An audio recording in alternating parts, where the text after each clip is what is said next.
think you're ready for this.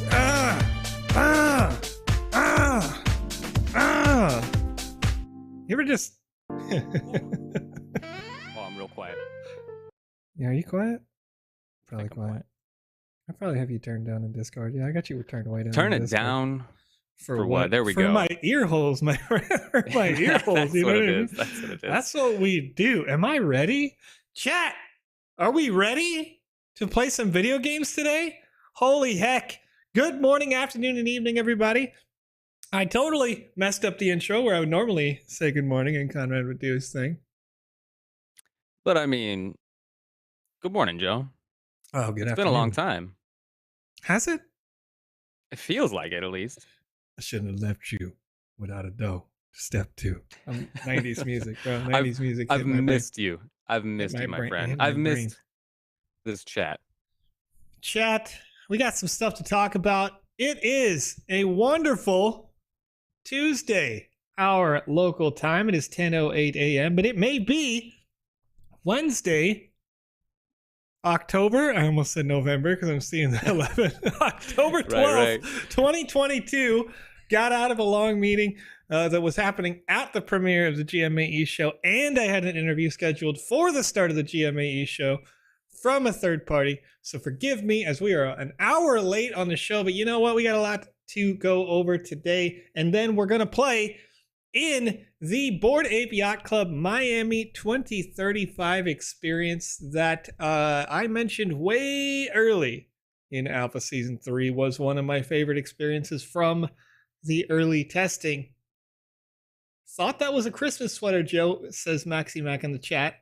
And just like Maxi Mac leaves a comment here that we will read live on the show, you can ask your questions about the Sandbox game live, whether it is about VoxEdit, the asset creation software that can make the assets like what you see on the screen. It could be about the Game Maker software that makes the experiences like the Bored Ape Yacht Club experience we will play later on the show, or it could be about the metaverse or anything else in the crypto space, as we generally discuss certain things. But when you leave those questions and comments, please write the word question in front of them because it helps Conrad queue up those questions for me.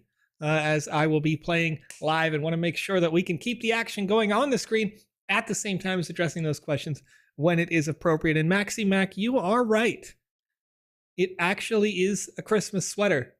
I got it in like 2020 from a Christmas thing. Microsoft had it in their store. It's an old school Windows logo. You know, you can't see the green square. It's going to transparent. You can see right through me, right through my heart, you know? Oh, but it looks so good. I just really like this sweater. I'm not going to lie. Like, it just gives me those like real nerd vibes. You know, you grow up like I did where in that era right after like everybody stopped going outside, you know what I mean? Like we were all just kind of like, we were outdoor kids, but I was the nerd who got on the computer, you know? And so now I get to wear this. People are like, oh, that's really cool. And I'm like literally people on the street, that's a cool sweater. And I'm like, since when, bro? But thank you. Right. like thank you so much for, you know. Oh, that's great. All right, chat. So let's talk about what's new in the Sandbox game. There is a sale today, right now, at Planet Rift Game. Published 5 copies of the ultra rare Rift Walker set Mark 1 will be sold. Really cool looking set. A lot of lightning aesthetics, even on the shields and other animations going on in this gear. But the interesting thing about this set, and the reason why I wanted to highlight it, each owner of the set will also be rewarded with an alpha pass if you are a holder at a predefined snapshot period. So if you're interested in nice looking, well animated gear and you want to get yourself a guarantee for an alpha pass, this is one such way you can do it. Once again, you can find this at Planet Rift Game. Just 5 copies of the set are available on OpenSea.io. I checked. It appears like there are still some for sale, so you can go check it out. And I think, as I was clicking on it earlier, let's just click it live. It's sold as Ethereum directly. So this one is not sold as Sand tokens, but you can buy the bundle directly, 0.75 ETH for the entire bundle of all of these assets, wearable inside any combat-based experience inside the Sandbox game, whether it's in the metaverse or if it's inside the Sandbox Game Maker. You can also use these assets if you are a designer and you want to put them in your experiences for other people to use. You can do that by placing them in your experiences in that game maker. So go check it out. Conrad put a link in the chat below. Thank you so much. Now there's a question coming in from Hero Protagonist, formerly Soyboy, over on youtube.com, saying, do you know if there's a delay with the Alpha Pass distribution from partners? I want an Alpha Pass from Missing Parts, but haven't received a pass yet. Yes, but intentionally so. So all of the partner folks, and quite frankly myself as well, have to send their stuff backwards toward a singular point of contact, and that point of contact can ensure that there's no duplicate winners among these sorts of like raffles or giveaways or partner deals or whatever they may be, right? And this system for partners specifically, the partner has an accounts manager in the Sandbox game, and then that accounts manager then forwards that on to this person in particular. Whereas when you earn a pass on a stream like this one, it's just me to them, the person who's the point of contact for, again, making sure that just one person wins one pass. So this actually came up on Twitter the other day. Somebody tagged me saying that a user didn't even want to win. They wanted to show their friend like this secondary contest, and the friend was like, well, just retweet it for me or whatever, right? And they happened to win a second pass. So somebody tagged me and they were like, oh, you can't win two, right? And I was like, no, you can't win two because they all go back to the singular point of contact. So just, sometimes it'll take a little bit longer, but it was troubleshot very early on. Should I have said troubleshooted? Nonetheless, very, very early on, before we even jumped into Alpha Season 3, we fixed what was an issue in Alpha Season 2, in that you will be able to claim a pass and sand separately at the end of the season. And so that means that you don't even have to in Season 2, you had to have the pass in your wallet in order to claim that sand if you were one of those winners. But in Season 4, because of KYC and other methods, we can say they're two separate claims, and you literally don't even have to claim them on the last day. You'll have it sort of as an open claim period after the end of the alpha. As long as you're on the approval list, then you're good to go. All right. And I want to give a shout out to Planet Rift Games here inside the Twitch chat. Oh, what's up, Planet Rift Games? Right this morning. Just showing off your beautiful assets. This is like a super cool design. And I'm just noting that some folks can get that Alpha Pass award. So always impressed with the stuff that Planet Rift game makes. All right, let's see. Mr. Dangerous 99 saying, can we buy an Alpha Pass from OpenSea and still get the benefits? So currently, as I mentioned, those people who win the Alpha Pass get the whitelist / approval list guaranteed to them. So yeah, you can absolutely buy an Alpha Pass, but the Alpha Pass is the benefit to the Alpha Pass, right? The long-term benefits to holding the NFT, the Alpha Pass, as you could see in this season, are that if you had a Season 1 Alpha Pass, you get additional raffle tickets, increasing your chances of getting the Season 3 pass, right? Season 2 pass, additional raffle tickets. It's presumable that it would be the same here. And then one other note is that the chest plate for the Alpha chest plate was distributed based on who had the Season 2 pass. So you could see yourself with additional benefits to the Season 3 pass in the future, but those things are malleable and could change time to time, so I don't typically highlight the things that we're kind of workshopping in the background, but nonetheless, yeah, that is the benefit. What's up, Lucas? Welcome to the chat, my friend. Mr. Is Right is here. All right, what do we got here? Oh yeah, Planet Rift Games saying you can also win this epic Rift Walker set with speedrunning the trial missions we're releasing in the Sandbox Game Maker every 2 weeks, by the way.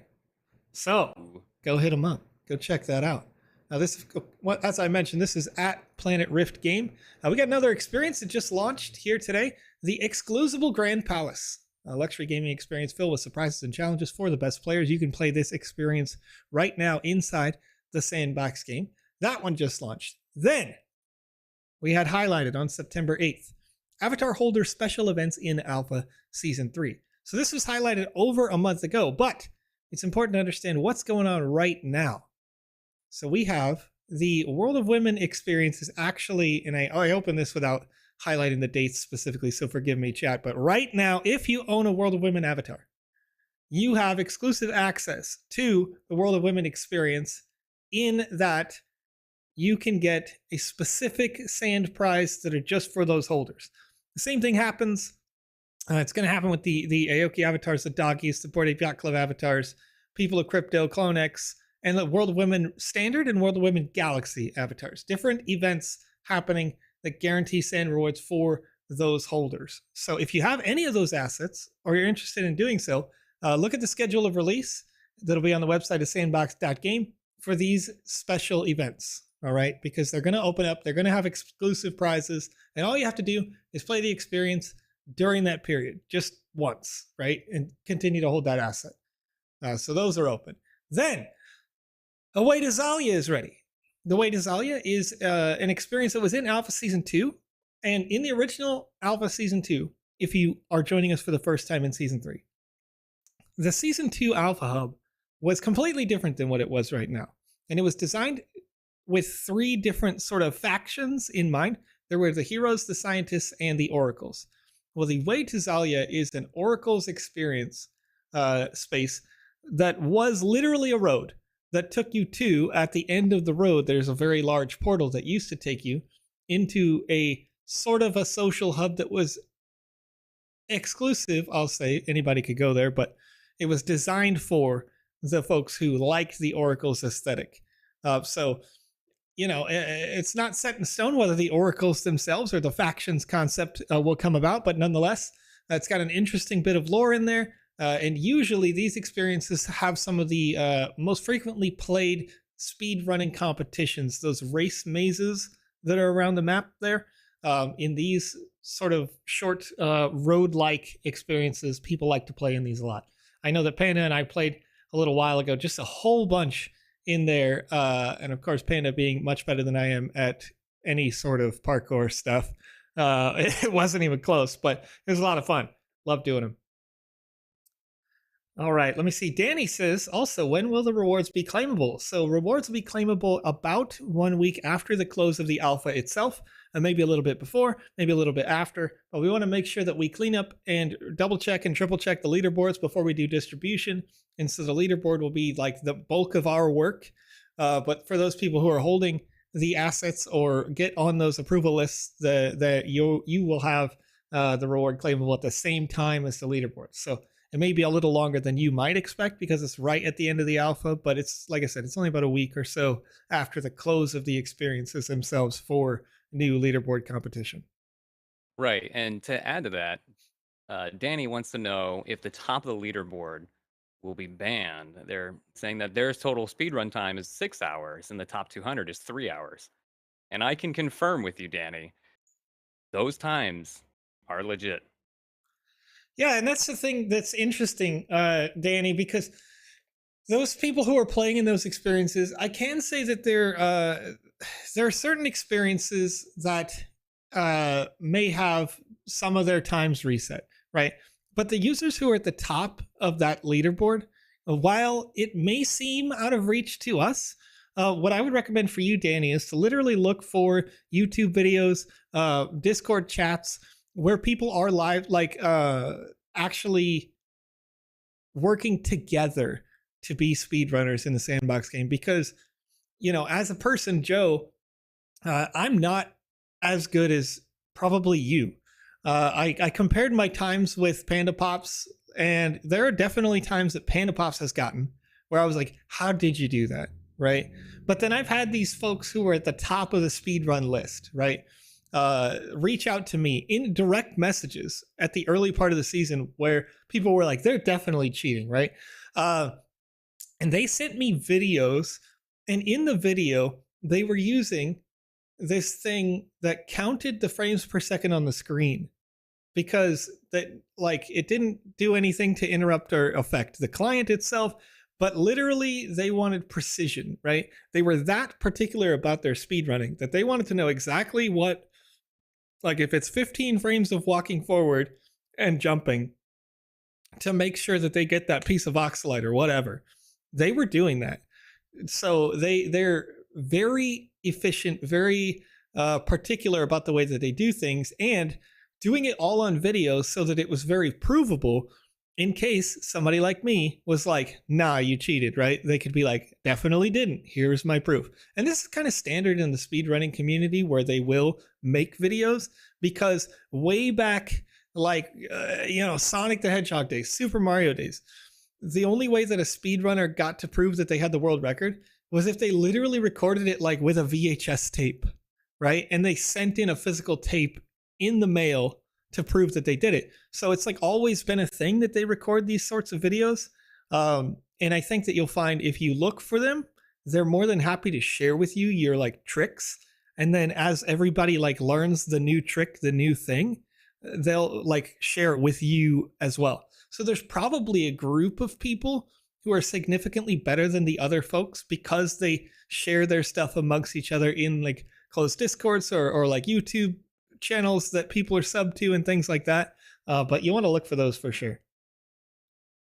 Right. And to add to that, shout out to Zumzi for recording and, mapping out all of what they're doing and showing that some of these times that are ridiculous are possible here. Mhm. Yeah, and the chat is asking, and some chatters are replying. So thank you for doing that. How about using macros? So the important thing to know is that when you speedrun, period, whatever it is, right? You're not like you shouldn't, aren't allowed to, and can't use external softwares for any type of speedrun. It doesn't matter what the speedrun is, the platform, whatever. They're always going to be considered illegitimate in the speedrunning community, period. So when you think about a macro, you're talking about like taking the inherent tools that everyone has, and you're throwing those out to add some sort of special advantage, which is why it's against the rules, right? You want to be able to pull out that like 1998 Dell keyboard, plug it in, and have that be the tool. Like everybody should be on that same playing field where it doesn't matter where you are in the world, what tools you have, you're using the software that is given to you by default. You're playing the experience that is given to you by default. And then you're playing through that experience and you're playing it with repetition to get better at something. Now, that's not to say, that's a task run or a tool assisted run, but that's not to say that there is stuff like the dialogue bug that is currently being addressed. And there will be some changes to the leaderboard potentially. Those things are being discussed, but look forward for updates on that. Hey, what's up, Nino? All right. Let's see here. But I do suggest, as Danny asks, if the auras increase speed at right now, the only way that they can comprehend them cutting off their time, don't stress too hard about trying to be the best of the best. We know it's at stake, but trust us, we are also on the same line of being, hey, we're sending out the cash. We're sending out the sand here. We want to make sure things are legit, and we were going to update you guys as much as possible on when those non-legitimate times are there. We're going to be fixing those things here in the season, and by the time we're done with this, we'll make sure that all of the legitimate times are up there. Yeah, and another thing that I want to mention too is that this is an alpha, which inherently means that software is being updated, changed, adjusted day in, day out, including the process by which we would operate the leaderboards. So what does that mean? We're workshopping ideas that may apply in Alpha Season 4 right now, right? So regardless of whatever happens to Alpha Season 3, your feedback is super valuable, and we really appreciate that. And what it's turned into already is that we've had suggestions come in, and we'll see where this goes. Maybe it doesn't happen, maybe it does, right? But I felt like one of the best suggestions that I've seen, and it's been fairly popular internally, is that rather than having this leaderboard that continues to run for the entire duration of the alpha, maybe best practice is that we have a leaderboard that resets every 2 weeks, right? And so what does that mean? Let's say the experiences that launch between today and 2 weeks from now. We have a leaderboard that runs for that. If we do that, then that allows us to, at the end of those 2 weeks, update the game client, rather than updating it in the middle. And we can drop the old games so that you're not stressing out about like refining those times on the old games. And you just have the new games that you could focus on, which also allows people who showed up a little bit later to not have to go backwards and grind experiences that people have had time for. It also allows for limited time events to remain very limited time without being punishing to people who showed up later as well. So this seemed like a really good idea. And once again, it's been kind of like rolled with, and people are interested in that. But that's what this alpha is going to do, right? So regardless, this is going to solidify how the rest of the alphas are going to go and how the sandbox is going to grow. Exactly. And this is the very first leaderboards test. So, you know, once again, if there are things that the community speaks out and says, I didn't like this, I didn't like that, then we can take those feedbacks and adapt them into real tangible change, right? And that's what it's all about. So regardless of the results, what I would recommend, if you are finding yourself where you are like super strained or stressed about the leaderboards, go check out a VoxEdit asset creation contest, right? Go check out a Game Jam game making contest, because there are far fewer people competing in those, and you're much more likely to get a good tangible prize. Yes, you have to get in the top 10, but you're competing against 100 people or 200 people instead of 10,000 or 20,000, right? Yeah, so, I mean, for instance, shout out to Ikion for winning the most recent Pickaxe Master contest. Yeah, and they're huge prizes, right? Like you're talking about thousands of sand or tens of thousands of sand, depending on the prize. And you're not, as the person who's going to be in first place was, you're not putting in hundreds of hours of time to do so, right? And these creators, the interesting thing about being a creator in the sandbox game is that the metaverse is so massive. Like this alpha is not like 1% of all the space in the sandbox game. It's literally not 1% of all the space in the sandbox game. So that means there's going to need to be artists and creators out there that are working with these partners. So if you start yourself up on one of the asset creation contests, then again, it ends up being less stressful in the work that you do. You're more likely to get a prize. And even if you don't get a prize, once you have these tangible skills, you could literally turn it into work. And by work, I mean like a career, because in my opinion, this is fun to do, right? You're not grinding, doing the 9 to 5 thing anymore. You're doing something that you want to do, and you can work with partners, right? So it ends up being valuable to you regardless. And you can take all that, you can take away that strain or stress that you're feeling about, is this person playing right, or is that person, like you don't have to worry about other people. You're just being able to focus on you and the art and having a good time in the ecosystem. So once again, just remember that the leaderboard itself is brand new for this season, and we're going to continue to adapt and adjust and improve it as we get week after week and season after season going forward. Right. And to answer the question, does speed affect players right now? It does not. That has not been affecting, nor magic. So right now it's just power and defense. And if you are currently trying to cut down your place in that leaderboard, I suggest going and watching those streamers and those YouTube videos and figuring out what they're doing and seeing if they really are doing things like the dialogue bug, or if they're doing things to cut down times that are going to be more than likely illegitimate here in the coming future. Now, that's not to say that it's for sure, as many of us would like 7.5 to simply not exist, but we haven't quite decided exactly what to do with that. And as far as the jump fix goes, that is in the works, and we are looking forward to releasing that as soon as possible, but we want to make sure it doesn't break things again. Yes, and that's the thing, right? It's like we recognize that the 0.7.5 update had issues. We recognize the 0.7.6 had different issues, and we couldn't just roll back to the 0.75. So we got stuck in this kind of limbo that like you never want to be stuck in, right? But this happened sort of because we sort of opposed the thing that we've been talking about for months and months and months, which is like, don't do it fast, do it right, right? and you guys could see like the results of doing it fast, right? We were like, okay, well, we've got it and we need to fix this now. And somebody was like, okay, we'll fix it now. And then like it got fixed, it broke something else. So you want to do like, as we are looking to fix that, again, we want to make sure that it's effective, efficient, works correctly, and not just go like, okay, well, we're going to push out another thing and then disappoint people again, right? So you set expectations that you can meet, you go, you build, you patch, you test, you put it out. But a user asked over in the chat right now, if I win an alpha pass, that would be an alpha season 3 NFT, does it activate the NFT reward on my account? So if you win a pass, click your avatar in the top right, click the claims button, and you'll see the claims available here in this section. You can also click the play and rewards section, and this is available from November 5th.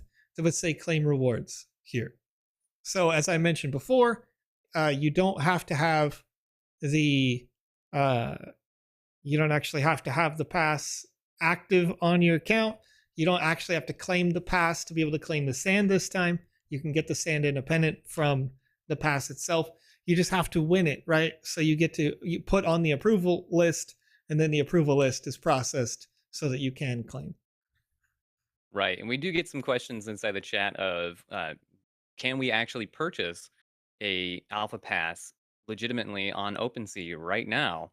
And as Jazz Wolf has helped GZIMA inside the chat, you can definitely see that there are alpha passes out there. You got to look for that blue check mark, you guys. Mm-hmm.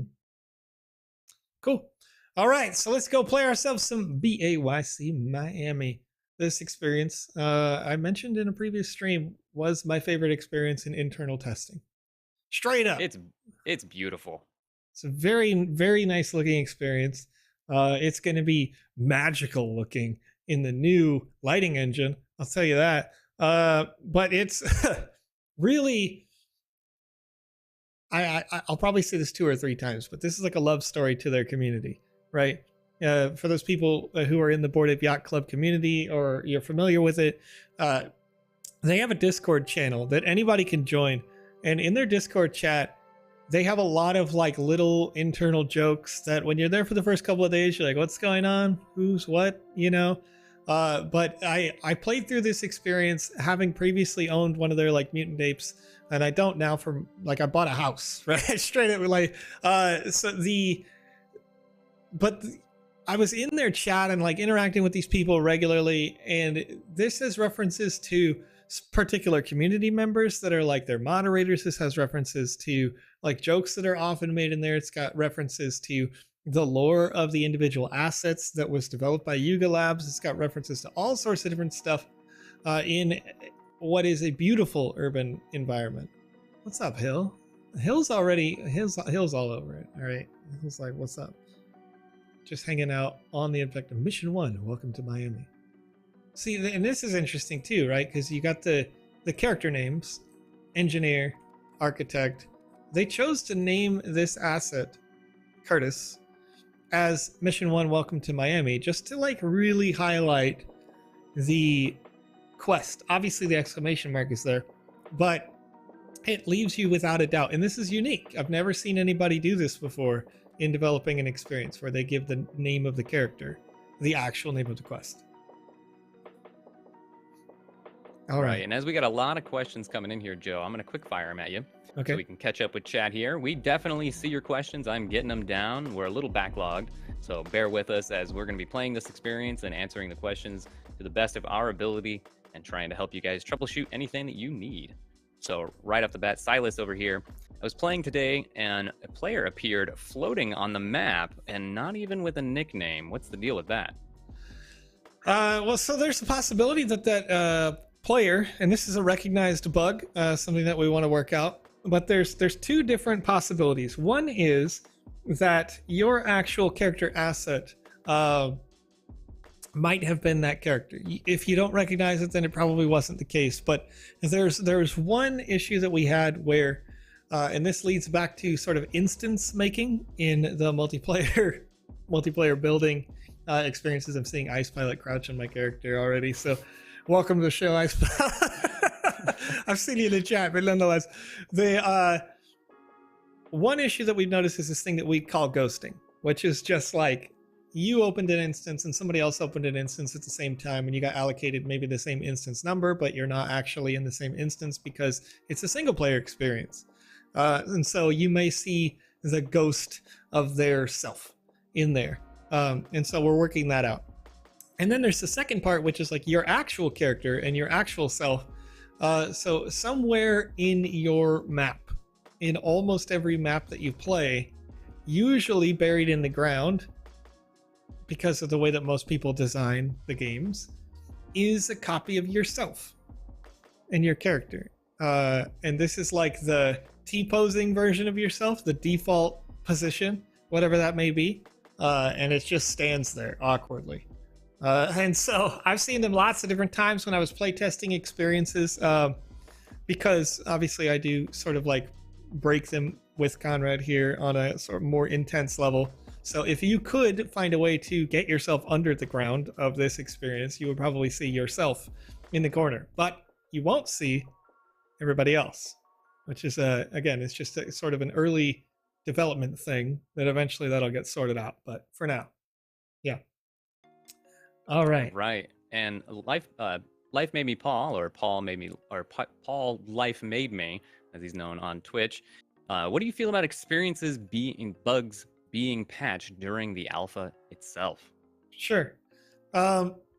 So you asked, what do you feel? That's important. It's an important distinction because there are hundreds of us who work at the Sandbox game, still tens of thousands, still millions of registered accounts. So, you know, we got like nearly 40,000 daily active users. We've got 4 million registered accounts. So the Joe feeling is, I think that an experience like BAYC Miami 2035, if it is broken and it is part of a speedrunning competition, as a developer, I would not update my experience. I would take intense notes about all the things that the community finds, and I would say, wow, that sucks, to myself until the speedrunning competition is done. The same thing, I believe, is true about the client itself. So let's talk about internal discussion because it's important. I like to have full disclosure with you guys as much as possible. Somebody who was in the conversation asked the question, should people be allowed to type /respawn? And their logic when they asked this question was, we built that just in case they got stuck somewhere. Should they be using it for speedruns? To which my answer and many other people's answers were, yeah, it's a tool that's in the software. It's a legit tool. It's a thing you put in there, right? And so when I think about that /respawn function, I think about it as like in the original Mario Brothers, when you used to be able to run over the top of all the bricks and go in the pipes to get to World 4 instead of just going to World 2. You know, it's a function that exists in the tool, or without having to leave and use external stuff. I think it's fine because of that. So with regards to patching the client or, you know, applying things to the community, we have to take into consideration those things. So way earlier I mentioned the idea that a community member had that a lot of people like, and we'll see if we apply it or not, we'll see what happens, of shorter time blocks for leaderboards. So if there's a 2-week block, then at the end of 2 weeks, we can apply a patch to a client, maybe tell the developers you can apply a patch to your games on this day, and then we have a new set of games that comes out with the new leaderboard for that new 2-week block. And at the end of 2 weeks, there's another patch to the game maker. That leaderboard period ends, and more updates can be applied, right? And that's, I think, the fairest way to apply things, but we'll see. All right. I'm with it. Yeah, I have the same kind of feelings. I believe that the season itself should be locked. And, you know, if people find those game-breaking bugs, well, now it's a glitch speedrun at that point. So, but unfortunately, we're among the global mindset that things need to be patched, and, you know, we want to be able to have the best experiences throughout. So the concentration is on trying to make the game good. And of course, there's another question that comes in, Joe, from GZIMA AQIFI, wanting to know if there is a completion reward for the season. Okay, so it's in Alpha Season 2, the completion reward was totally made up on the spot. Straight up. Be quite honest with you. We decided at the very near the end of the season that we were just going to give away a certain amount of sand, like 1 million, I think, something like that. And we went like, whatever the number is, divided by the number of people who completed the experiences, all of them. I would guess that that will not happen this season, because usually you want to have really super strong tokenomics. And that means that you can't just dump unlimited sand into the market at any given moment. There are some clear and predefined plans for sand right now. And quite honestly, if you are a completionist, you're already getting that reward. I know, because the person who's number 10,000 on the leaderboard has not completed all the quests at this point. I've seen nothing less. So if you are, if you are completing all the quests, you're probably around 6,000 to 8,000, something like that. So you're already getting your completionist reward, and it's probably better than the completionist reward that would have been offered otherwise. Oh, real quick, On a Boat wants to know how big the install is for this game. The base client is pretty small, like 1 gig. The other downloads are roughly 2 to 3 gigs right now. Where are we going, Joe? I'm grabbing some. Are we getting all the locations marks here? Yeah. Hey, here's a fun thing. So you see this Swamp Burger location? So, I wish they would have done the real thing. I wish they would have teamed up. Go on, though. They are.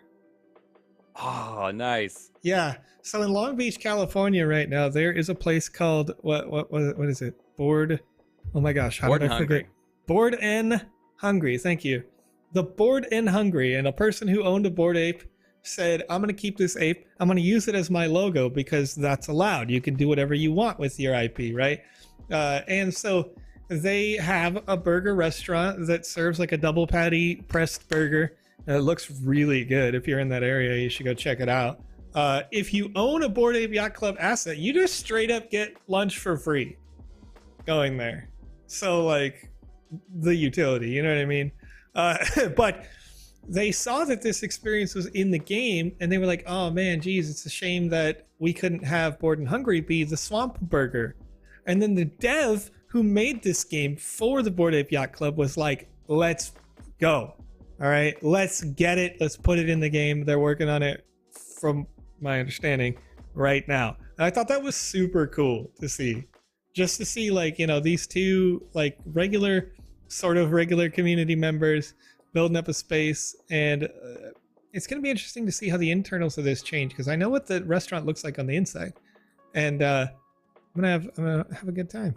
I'm gonna have a good time seeing that change. Yeah, I mean, even all the customers in here are, they kind of make references to having a good burger there. Yeah, it's looking tasty right now, dog. All right, let's see here. Grabbing all the landmarks. All right, I don't know where all the landmarks are, but I'm trying to get it. All right, Herb's Dispensary. Oh, yes, that tracks. One of their community members named Herb, known for enjoying things. Yes. Beer Lagoon. As we got a ton of questions coming in on a boat, I will get your question in the queue and we'll keep going here. Though, as we continue here, Hero Protagonist, formerly known as Soy Boy, has a question. It looks like the Aoki 60 sand claim was mistakenly distributed in the ETH sand network. Sure. Or the ETH network, and the withdrawal for that. Any info on that? They want to know if we can move it over to Polygon or if that's up to us at all. Okay, well, now that the smart contract exists, it's very unlikely that it can be transferred. Obviously you could claim it, you could transfer it, but again, due to the nature of the blockchain, if it was mistakenly placed up on ETH, possibly there could be a reissuance, but there's not a simple way to see who redeemed it and take them off the whitelist. Like, I mean, there is a long form way to do it, but yeah, it's also one of that is up to the Aoki team, isn't it? I believe so, yes. I'm not totally sure on the details of like how they negotiated one way or the other doing things. Where's the dog? I thought the dog was here. Here we go. Got my doggo. Finding Trippy. I picked up a quest along the way there to find his lost pupper. The Trippy dog. Oh, here's the stairs. Here we go. Here's some stairs, dog. Get on that yacht. What up? And Marco over on YouTube says, Joe, in case if I win an Alpha Pass, that would be Season 3 Alpha Pass NFT, doesn't activate the NFT rewards on my account. Yeah, I mentioned this a little bit earlier, but the because I read ahead of time instead of actually like reading in order, as one does. So all you have to do is go to the claim section on your account on the website at sandbox.game. So you can click on the avatar here, click claims, or you can go to the reward section here when the claim rewards button opens up, available from November 5th going forward. The actual close of all the rewards for the leaderboards and things like that going to be about a week after the close of the alpha itself. So sorry to interrupt there. No, you're good. Hero Protagonist does say, thanks for the answer, guys. It looks like the claim was taken away, so perhaps it will be reissued on Poly. Yeah, that once again, it's, as Conrad mentioned, it could be a thing that the Aoki team is going to help manage. It could be a thing where like the Sandbox game, you know, if like maybe 100 people claimed it or something like that, we may just go like, oops, you know, we'll reissue it, and maybe those 100 people get lucky. But at the end of the day, that's not a thing that I get to make a call on in particular. So the best guess that I could say is that if a whole bunch of people had claimed it, it wouldn't have been like, it might have been retracted, but it's one of those things where you have to come to the determination of, do we just allow them to claim twice if they claimed the first time, and like happy days for you, banker, in your favor, collect $200, you know what I mean?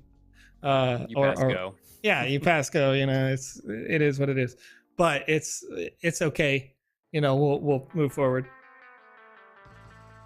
But that does kind of go along with another question here that I'm going to skip forward to. Mr. Dangerous99 says, why is there a claim page anyways? Can't you just airdrop it?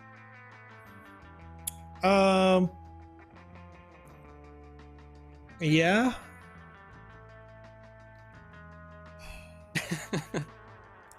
It's a yes, but also what it does is it allows partners to actually set up and go through the Sandbox website rather than have to create a whitelist that is an airdrop form as well. So we can just do things through the Sandbox instead of the partners trying to do all of that extra work that is already available to them.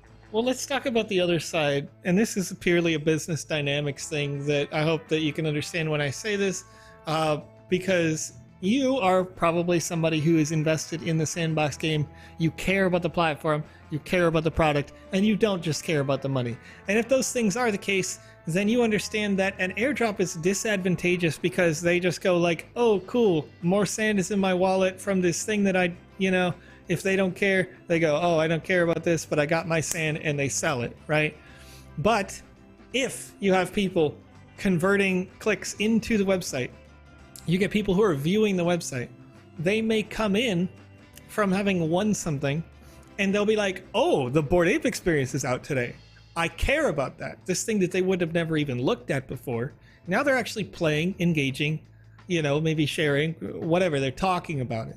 So you don't just want to offer airdrops to people because, again, if you do that, then they can continue to just do the Twitter contests and not give a heck, right? And you want to make sure that people are actually seeing what you're doing and actually seeing the growth. Like when I was in New York, I talked to these two young guys and they came up to the booth and they straight up were like, yeah, we played the Sandbox game and like, we didn't like it. They just tell me that straight up, right?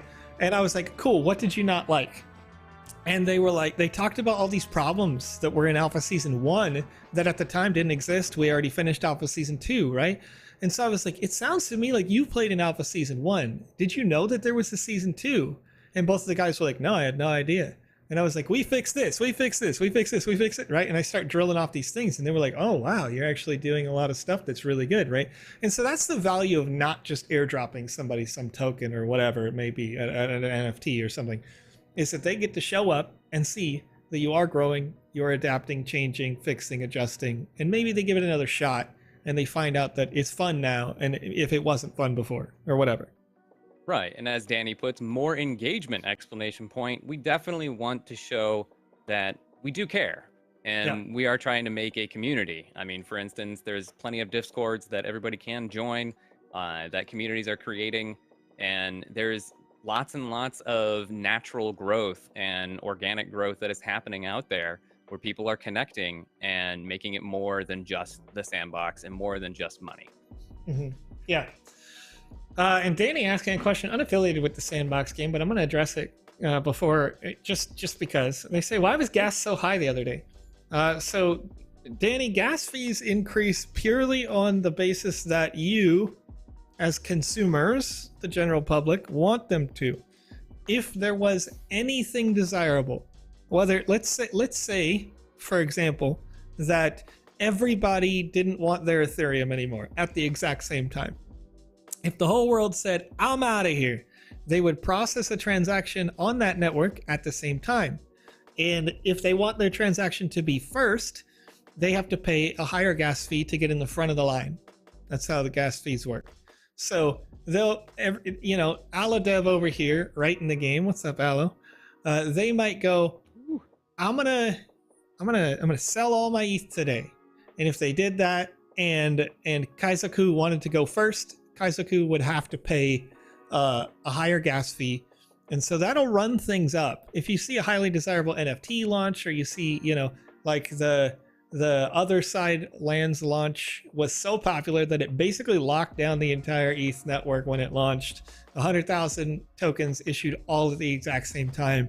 And it costs like 6,000 Gwei gas rate to process a transaction within 5 minutes back then, right? So it is all kind of relative, but that's why those gas rates can go up. They go down when things cool off. If you see like a really stable cryptocurrency market, generally gas rates won't go up. But sometimes panic in the markets can cause gas rates to go up too, because people are selling it off, or the opposite direction, panic because they want to buy. There's all sorts of different reasons, but it comes down to transactions per second. Right. And eFikes over on YouTube wants to know, do you think the mobile version of the Sandbox will be released this year? Not in 2022. This year, a full year, maybe.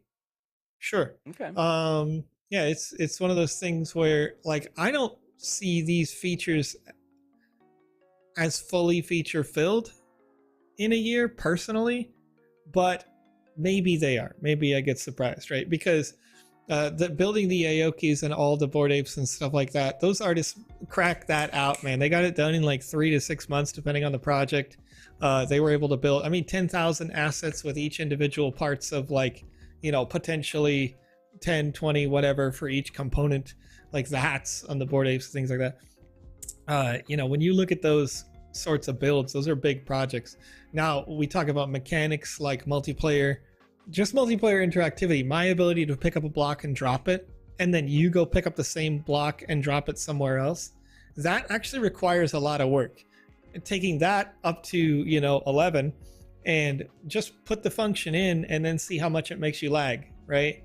Then you have to refine it and work out the kinks. So there's going to be some time. All those things need to be done before we get on with a mobile client, in my opinion. But I'm not the end of the road, right? There's a lot of people involved in this process. Hundreds of people work here. So that could already be being worked on, and I don't even know. Literally, I might not even know if that exists.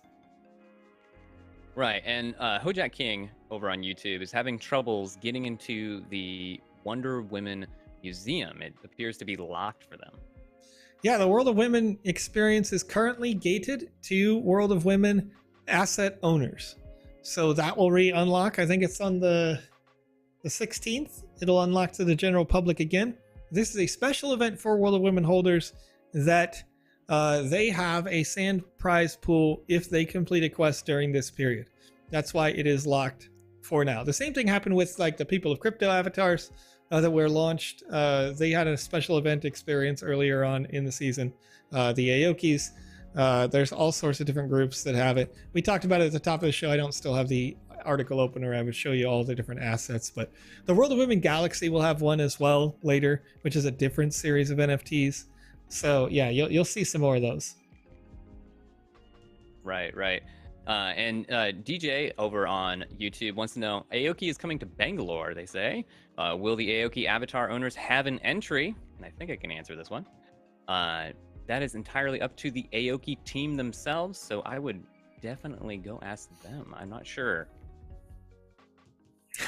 eFikes over on youtube.com says, I'm not worried about online gas, but for gas in my car, it's like $6.50 here. Right, I feel that. You want to hear something funny? Since you're saying it in dollars, I assume you mean gallons. You know, it's like $9 a gallon in the UK right now. It's wild, dude. Throw it out. Pretty ridiculous. Throw it out. Seattle the other day, and it was $10. Hodel Hill says, when gear in multiplayer, Hodel Hill, as a firm community member, you already know the answer to this. You can go ahead and put it in the chat when you're ready. Alrighty. I'm going to put a forum out into the chat for a Wizzy Purple hat, because oh my goodness, look at this. I like We've been it. answering so many questions. We've been getting through it. I want to do, we were going to do 2 Wizzy hats today, right, Bill? We're going to do 2. And an Alpha Pass? That's and correct. An Alpha Pass? Yes, sir. All right. Here's that. The simple question. If you are paying attention, you should know this one. It is not very hard. Who is the Vision X? Don't answer it, chat. Just fill it out. Whoever he is, fire that man. Of course it's closed. Let me open that. All righty, chat. I love it. Try again. I love it. Give me an E in chat, everybody. There we go. Give that one a shot. There we go. Oops. I pushed the button. Poopsie. I'm not dancing anymore. I need to be dancing with my sand fams over here. All right. Here.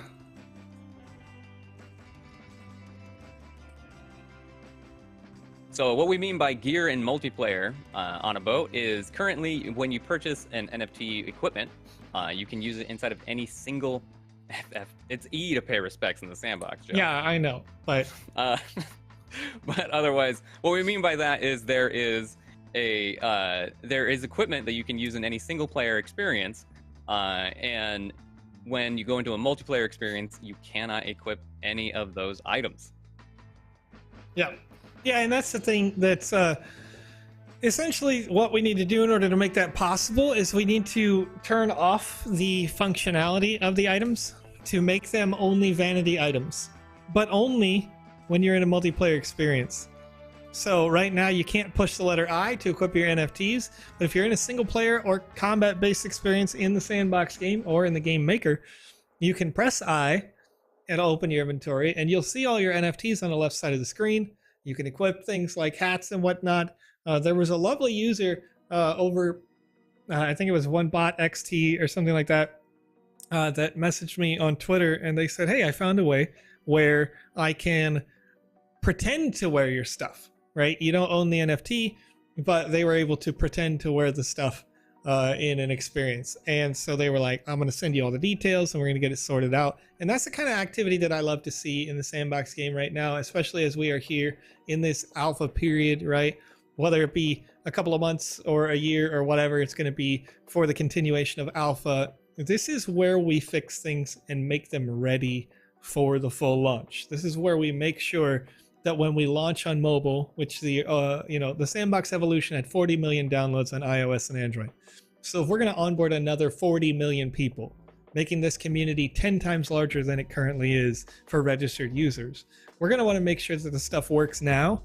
And then later, when people are playing on your lands, when you have had lots of time to be early, to earn sand or whatever, when you're the whale compared to those brand new users, they get a really good and smooth experience thanks to the work you guys are putting in. So I appreciate all of you for doing that here. Metasander said, "Can I edit the form?" No. I typed Alex instead of Joe. You're giving away the answer. People should know these things. What answer? Edward Snowden doesn't know who the Vision X is. We're figuring it out. Don't worry. Don't worry. I picked Kochek. On a boat. Yeah, go ahead. Has a good question. Okay. Are there any FPS experiences and maybe some pixel gun 3D vibes or any PvP right now? There are FPS experiences right now. It doesn't count towards the leaderboard, but if you want to try an FPS experience and see what you can make in the Sandbox Game Maker, right down here, you see this one that has the big old gun on it? It says Undead Game Jam because we wanted to make a clear canonical separation. But this was made for a game jam that was meant to be centered around The Walking Dead. And it was one of the highest rated experiences in the game jam itself, which allowed us, to know that it separated itself and belongs in some sort of alpha play experience. This is created by a multi-award winning game studio. They got videos on Amazon. They got comic books. They are narrative designers that made a fantastic first-person shooter you can go check out right now. This is a single-player experience. It's not multiplayer, so there's no Call of Duties, there's no Fortnites, whatever yet, right? That's still a work in progress. And an interesting thing about this is that while it is presented and plays as an FPS, a really fun fact is that the gun itself is very traditional FPS style. First of all, it's not a gun. Secondly, it is also a melee attack. But you just don't know that because it plays, looks, acts, and feels like an FPS. They put the arm in front of the face like this so that it looks like you've got your Doom style shooter gun, right? And then when the gun pulls the trigger, it's not that the gun actually fires, but more so, how do you do this thing again? This trick, this trick right here, where you pretend like somebody got your thumb. That's kind of what the gun does. It just shoots a single voxel that is an extension of the gun in the same way that if you were just to really extend a sword out, right? And so the voxel reaches out from the end of the gun, touches the object, and comes back to the gun. But it does so fast that it looks like a bullet. And so it's really, really good use of VoxEdit to do things that most people wouldn't think of. And so you're seeing that in action. And when we're able to kind of unravel kind of the secrets behind this, it allows more developers to build things that are more similar and continue to iterate and make things better over time. So really, really cool. Really cool. Stevie09 says, "My thumb came off." I know, it's crazy, dude. It's so wild, dude. And just to jump ahead here to a question that Metasander has, is the new map bugged, the villa thingy? Because all the quests start when you spawn instead of taking them from the NPCs, or should it be like that? Yeah, so it's not necessarily bugged. And this is, Metasander, this sounds to me I know you've been around for a while, but you're probably not an active developer. So as a dev, you have an opportunity to choose when certain event triggers happen. In this particular experience, the event triggers happen literally when you first start, similar to how when you go in the Sandbox's Alpha hub, you get the go grab the plungers quest. You haven't even moved. You don't even exist yet. Go grab the plungers, right? So if that happens, where you go into a new experience and the developer has decided you're going to get all the quests as soon as you start, that is their choice, right? And that's always going to be the case when you talk about a platform that is a metaverse, a platform that is decentralized, is that each one of us as developers gets to choose how we want to build an experience. So if it's something where the community at large says I don't like this, then you as a developer, Metasander, you should take that into consideration. You should look at that when you build your next experience and say, users didn't like that when they spawned, they had a quest to do it right away, right? And the Sandbox is also still learning what your preferences are. I was in a call last week, with somebody who worked here at the Sandbox. They started 3 weeks ago, maybe 4 weeks now, right? But they started and they said, when I loaded into the alpha lobby, I started and I played and I did the plungers thing, and then I started talking to everybody, and I was talking to Negan, and I got teleported to the Walking Dead land. Then I played the Walking Dead experience and I logged out. And they ran through this whole thing with me. And then they said they didn't play new games for about a week because they didn't play new games until they started working here again. Like actually working here. They played the game to just see what the sandbox was and if they wanted to apply to work here at all. That's the whole discussion. So they said they then played Dungeon of Dummies, and they asked me, why isn't that the experience that everybody plays when they start? Why do they just drop into the Alpha Hub and say, go get plungers, when you have no idea what, anything is, does, or acts like? There's no tutorial for the sandbox game. First time user experience, FTUE is that term. And it's one of those things where when he said that to me, I said, you're absolutely right. I've been playing a while. I didn't think it was a problem. But if you're brand new, and you are, so thank you for saying it, new person who works here, that's going to be a game changer. So when you're developing and you have all your experiences load when you first start, probably a bad time for your users. And clearly, as we're going over here.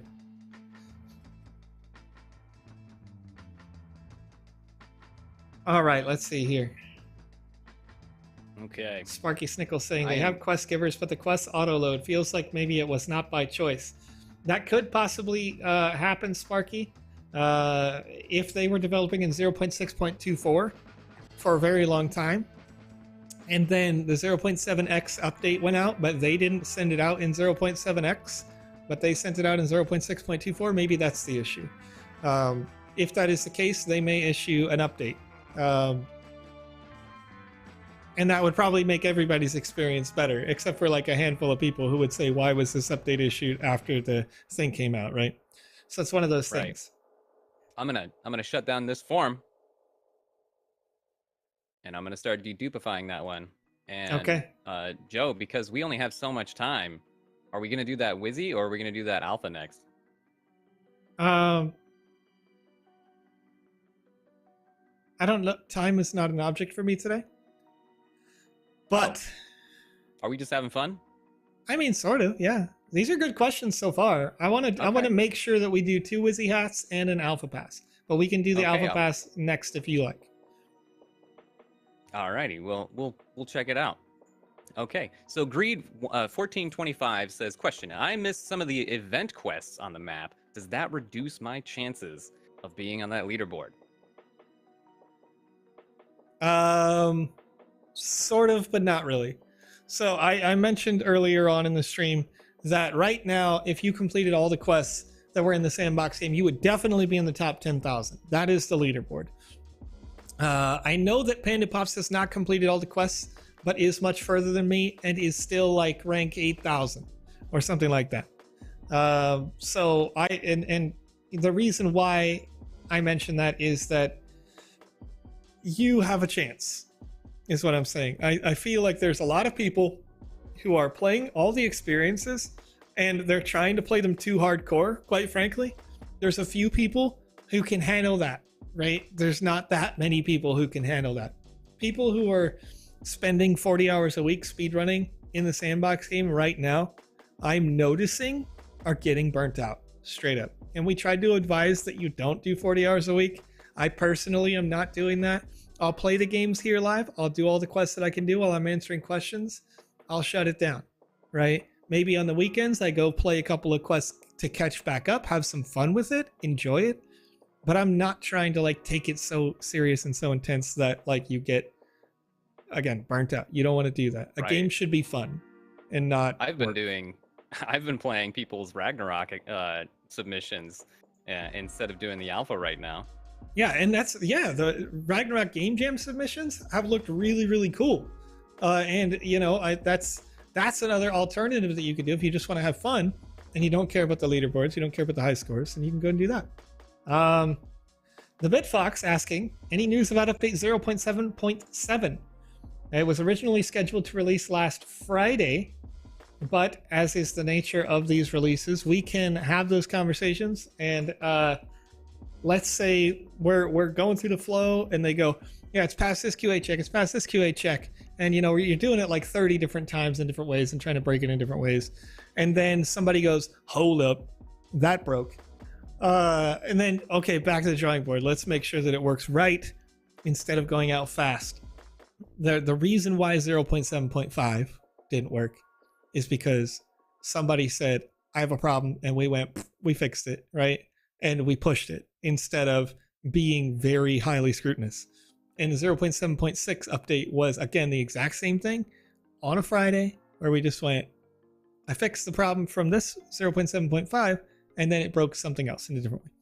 So you want to make sure that this next update is going to be clean, work well, highly QA'd, and not pushed quickly. Because yes, it's an alpha. Yes, we can fix things, right? We can adjust, but we want to make sure that it's good before we put it out. Because despite the fact that it's in alpha, despite the fact that we make it clear we're in open development, people are constantly leaving comments of like, it's not good enough for them. You know what I mean? It's not polished or done enough or whatever.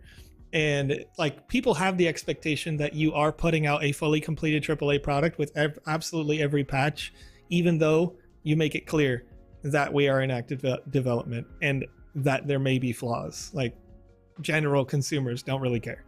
So, yeah. Right. And to skip ahead to another question that On a Boat has, is there a financial benefit to playing 40 hours a week, or are people just doing it to flex on the leaderboard? And I want to put an emphasis that the model that we're trying to have here is play and also earn. The primary focus of the Sandbox is to have a game making program and a VoxEdit program that anybody can use without gaming experience, and to have that draft gallery and have these alphas as more of a fun thing to do as we're trying to just simply earn as we go. But the main focus is to enjoy yourself. Yeah, and that's the thing, is like, you have a game that exists, right? On top of that game, you have a cryptocurrency, but the main focus of the cryptocurrency is to value the developers of the assets, the developers of the games, and as well, those people who put in the work of internal testing, right? You guys, as community members, are still, in a sense, internal testers, right? If we have that mindset, then these things are the reward for doing that. And they're certainly better than, you know, going and playing in a Call of Duty open beta or something, right? Like, we're not saying you got to pay, right? You're playing for free and you're hopefully having a good time. And if you're not, you're letting us know why you're not. And then next patch, next alpha, whatever, hopefully you're having a better time. And we've had many, many, many good examples of coming back from one alpha into the next and having a much better time with it. From Alpha Season 1, people said we had 3 open experiences in Alpha Season 1, just 3. And people said, I didn't like the fact that you had just 3 open experiences in Season 1 for people who didn't own an Alpha Pass. Season 2, we opened all the experiences except for the very last day, which was a thank you, you won a pass space. Once again, people left that feedback. I didn't like the fact that that one was closed. Alpha Season 3, they're all open, and we have special event times. How does the community feel about these special event times? Is that okay, right? That could be the case, and we'll leave that up there. But again, we're going to take feedback and adjust from season to season to season.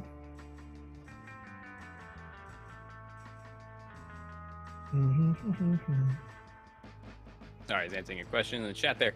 Okay. And as we're just getting tons of questions, tons of good questions here. I wish we could play this experience and look at this beautiful land, but these folks are giving us great ideas here.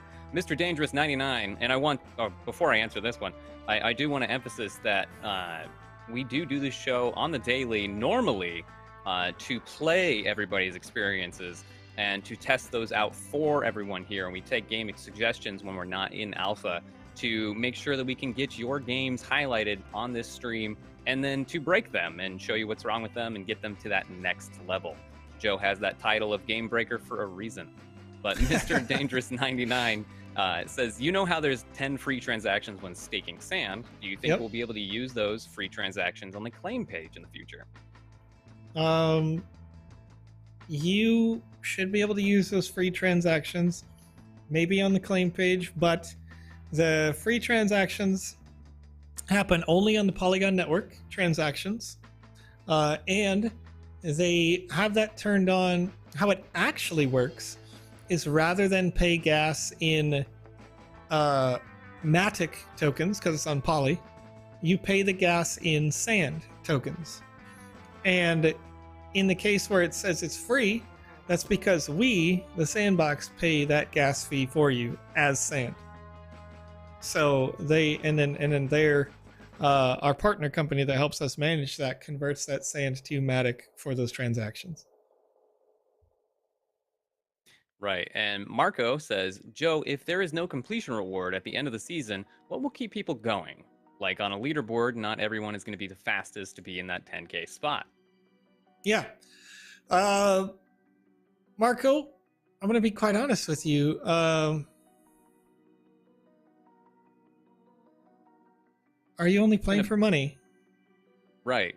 You know, like if that is the case, and that's okay, I understand that. If you're only playing for money, then the developers who are making games are doing it wrong. This should, as Conrad mentioned earlier, there should be a play and earn space. Play first, right? We don't call it earn and play. Gaming shouldn't be work. It should be enjoyable. I can go open up my Steam right now. I've got like 2,000-3,000 hours playing Rocket League. I don't earn a dime when I do that, right? I enjoy 4,000 hours in Smite. There you go. So and Randuxy says, I'm playing to get a piece of land. And that's the thing, right? There's always going to be a certain number of people who are playing to earn. Like, that's their goal. They're playing to earn. That if you are purely playing to earn, that is going to be more of a grind, quite frankly. That is going to... He's in champ.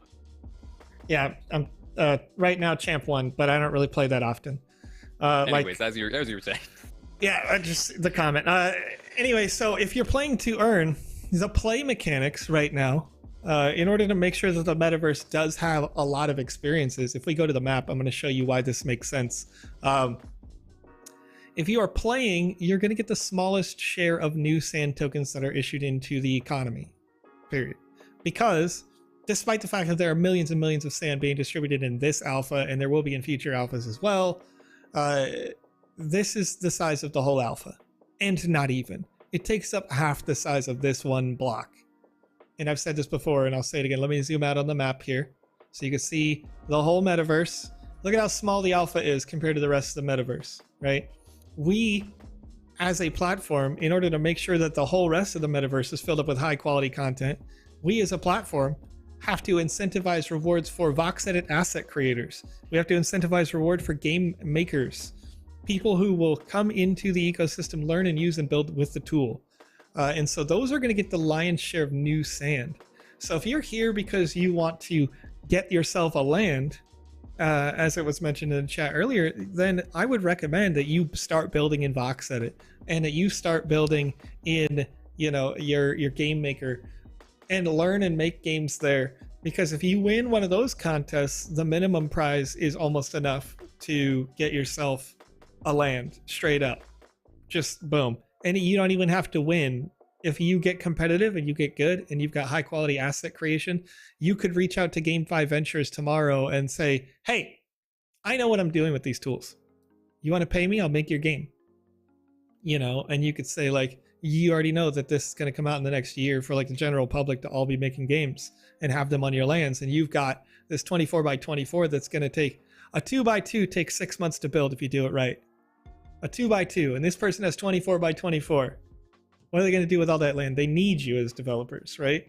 So get to work with the tool. You can get the Sand faster, earlier, and you don't have to feel like, again, if you're just here to earn, that's a much better way to earn. If you're playing and earning, then you're having fun first, and you happen to earn, which is a great way, that's cool. That's super nice. All right. Joe, I just no worries. Headset. Yeah. Marco says that there was a follow-up question to that. If you want to give me that follow-up question, I can get you here. Maybe I had it here. Oh, here you go. Marco also had a follow-up question. Just curious, why did the Sandbox team push 90 experiences in 10 weeks? Like we can have 45 experiences and do another season for the rest. Sure. Well, the reason why that is because in the previous season, we were told straight away, there's not enough stuff. So we just doubled the amount of stuff. Some of these experiences came from season 2. Some of those experiences came from season 1. But nonetheless, we're releasing these things and we're iterating as well. This season, the core new concept that is being tested is less so these great partner experiences and more so the leaderboard. And that's the number one thing that we're seeing the most comments, positive or negative, whatever, about on Discord, on these chats, whatever it may be. And that's a good thing. And then we can take that leaderboard and we can make those changes season to season. Because, you're not hearing it very much about people talking about why the claim or the in the last season, a lot of people were disappointed with the events. And you're not hearing a ton of complaints about events this season because we learned, changed, adapted, built it, and events was new last season. So, that's what we're doing here. It's just building new tools. Right. And this is more of a comment from Mad Money 1978. They say, I love TSB. I'm fully invested. But let's face it, at the moment, TSB is mostly partner-generated content and not UGC. Waiting in for Polygon impacts. Okay. Let me see. I'm going to try to... Nope, I don't have them in my recent search history. I understand, but I disagree with what you're saying. This experience right here, the BAYC Miami 2035, yes, it's a Bored Ape Yacht Club. Yes, that's a big brand. It was built by somebody like you. Somebody who had been watching the Sandbox game livestream. They had built with the Sandbox Game Maker, and they happened to be in the Bored Ape Yacht Club community in general, right? If I'm in the Bored Ape Yacht Club chat 6 months ago, they're saying out loud, not the official people, not Yuga Labs, but the general community was going, the Sandbox is okay. It's all right. That's what they're saying. I know, I was there. And I was saying, okay, you got this and this and this and this, right? The person who ends up building this experience, like you, was watching this show and happened to own a Bored Ape and said to Yuga Labs, I know how to use this tool. So yeah, it's a Yuga Labs experience. Yeah, it's the Bored Ape Yacht Club Miami 2035. Yes, it was on their roadmap, but it was built by somebody like you, who was a real regular community member that just learned the skills. So yes, it's user-generated content, even if it's partner content. These people were still subjected to the exact same quality assurance as everybody else, whether you're UGC or your official The Sandbox made content or your whatever. We have the same checklist that we want to go down with you and say the little things, right? If I walk over a piece of Voxelite and it doesn't go clink, you messed up. And we take you back to the drawing board and say, make it clink. And then they're like, what? Which one didn't clink? And you go, the third one from the southeast corner right here. And we give them literally a walk map, like a GPS map. How do you get there to make sure that one clinks? And so that's the difference. And again, it doesn't matter if you're UGC or your regular content. Certain experiences, of course, when they're UGC, they may feel more obvious, but that's because of essentially like the timeline by which maybe they had. There have been a couple experiences so far, quite frankly, where Conrad and I, we've gone through and played them and went, this sucks. And straight up. And like I was in a one-on-one call, well, myself and Alex from the Wednesday and Saturday streams, we were in a call with one of the devs or not the devs, but the account manager for the Sandbox game that would work with that company and dev. And they were like, I don't think we can fix this in time. And then I said to them, look, if you don't fix it in time, the token you have associated with your company might fall off a cliff. You need to get this figured out. And so they hired somebody, and over a 2-week period, we handheld that like like team of 2 or 3 people who rebuilt the experience over a 2-week period. And it didn't matter if it was 2 a.m. or 5 p.m. I was sending a message back and forth with them going like, this. I gave them my whole checklist of all the things that needed to happen. They rebuilt the whole thing in 2 weeks and it came out fantastic. And people have left comments on my forums saying that was their favorite experience. And that's what this is all about. So yeah, it may not seem like UGC, but a lot of these are like community created things, and you could be the creator building for the Adidas experience going forward. You know what I mean? Like the Snoop Dogg experience. You just have to get yourself into the tool, learn it, and work with it, and then it could literally change your life. I've literally seen people who make dramatically more money than they make right now just by building in the Sandbox game. Right, and another shout out to a member in the chat here. We have Jacob. They say over on YouTube, they say, I started out participating in game jams and watching streams, and now I have a game in the alpha. This season through Game Maker Fund, they help make Shadows of the High Seas, or is the primary dev for Shadow of the High Seas. I gotta say, that one was a ton of fun, and it's one of my favorite experiences. Thank you so much for being here, and thank you for what you do. Yeah, appreciate you for building that space, and it's a lot of fun seeing people who are in the chat who are actively developing and could attest to these things. I'm seeing some comments here by a person that doesn't have the word question in front of it, so I don't want to miss it here, Conrad. Somebody saying Lucky Cat Land is frustrating. Platforms were provided that make it almost impossible to jump. I couldn't go beyond phase 1, episode 1, whatever. And then they also say, please help with my KYC. So Zilicon Tech over on YouTube, there are 2 different questions, but I'll address both of them. First, Lucky Cat Land build is actually not their fault. Just to be clear, we issued a patch that accidentally made jump height like 1 little block shorter. It was a mistake on our part, and we're patching it out in the next update. So you will be able to jump higher in the near future. If you're having a hard time with that experience, I played it live a couple of days ago, and the trick that chat literally told me is while you are jumping up to the next platform, wiggle your mouse a little bit, because if you come at it at an angle, like kind of like sideways like this, the jump somehow works better. I don't know why, but that's bonkers. It's wild. We need that update real soon. We feel your pain, chat. Don't worry. And then Zilicon Tech saying, please help with my KYC. If you don't know right now, the KYC here, you can click your avatar in the top right. You can click settings. You can click account verification. And this typically gets solved within a couple of minutes that you'll get it verified. If you're having issues with it, then click on the frequently asked questions. We use a third-party platform to help manage our KYC process, and they have a ticketing system in which you can get your stuff solved usually in relatively short order. I think the longest one I've seen is like 2 weeks that somebody's had to wait.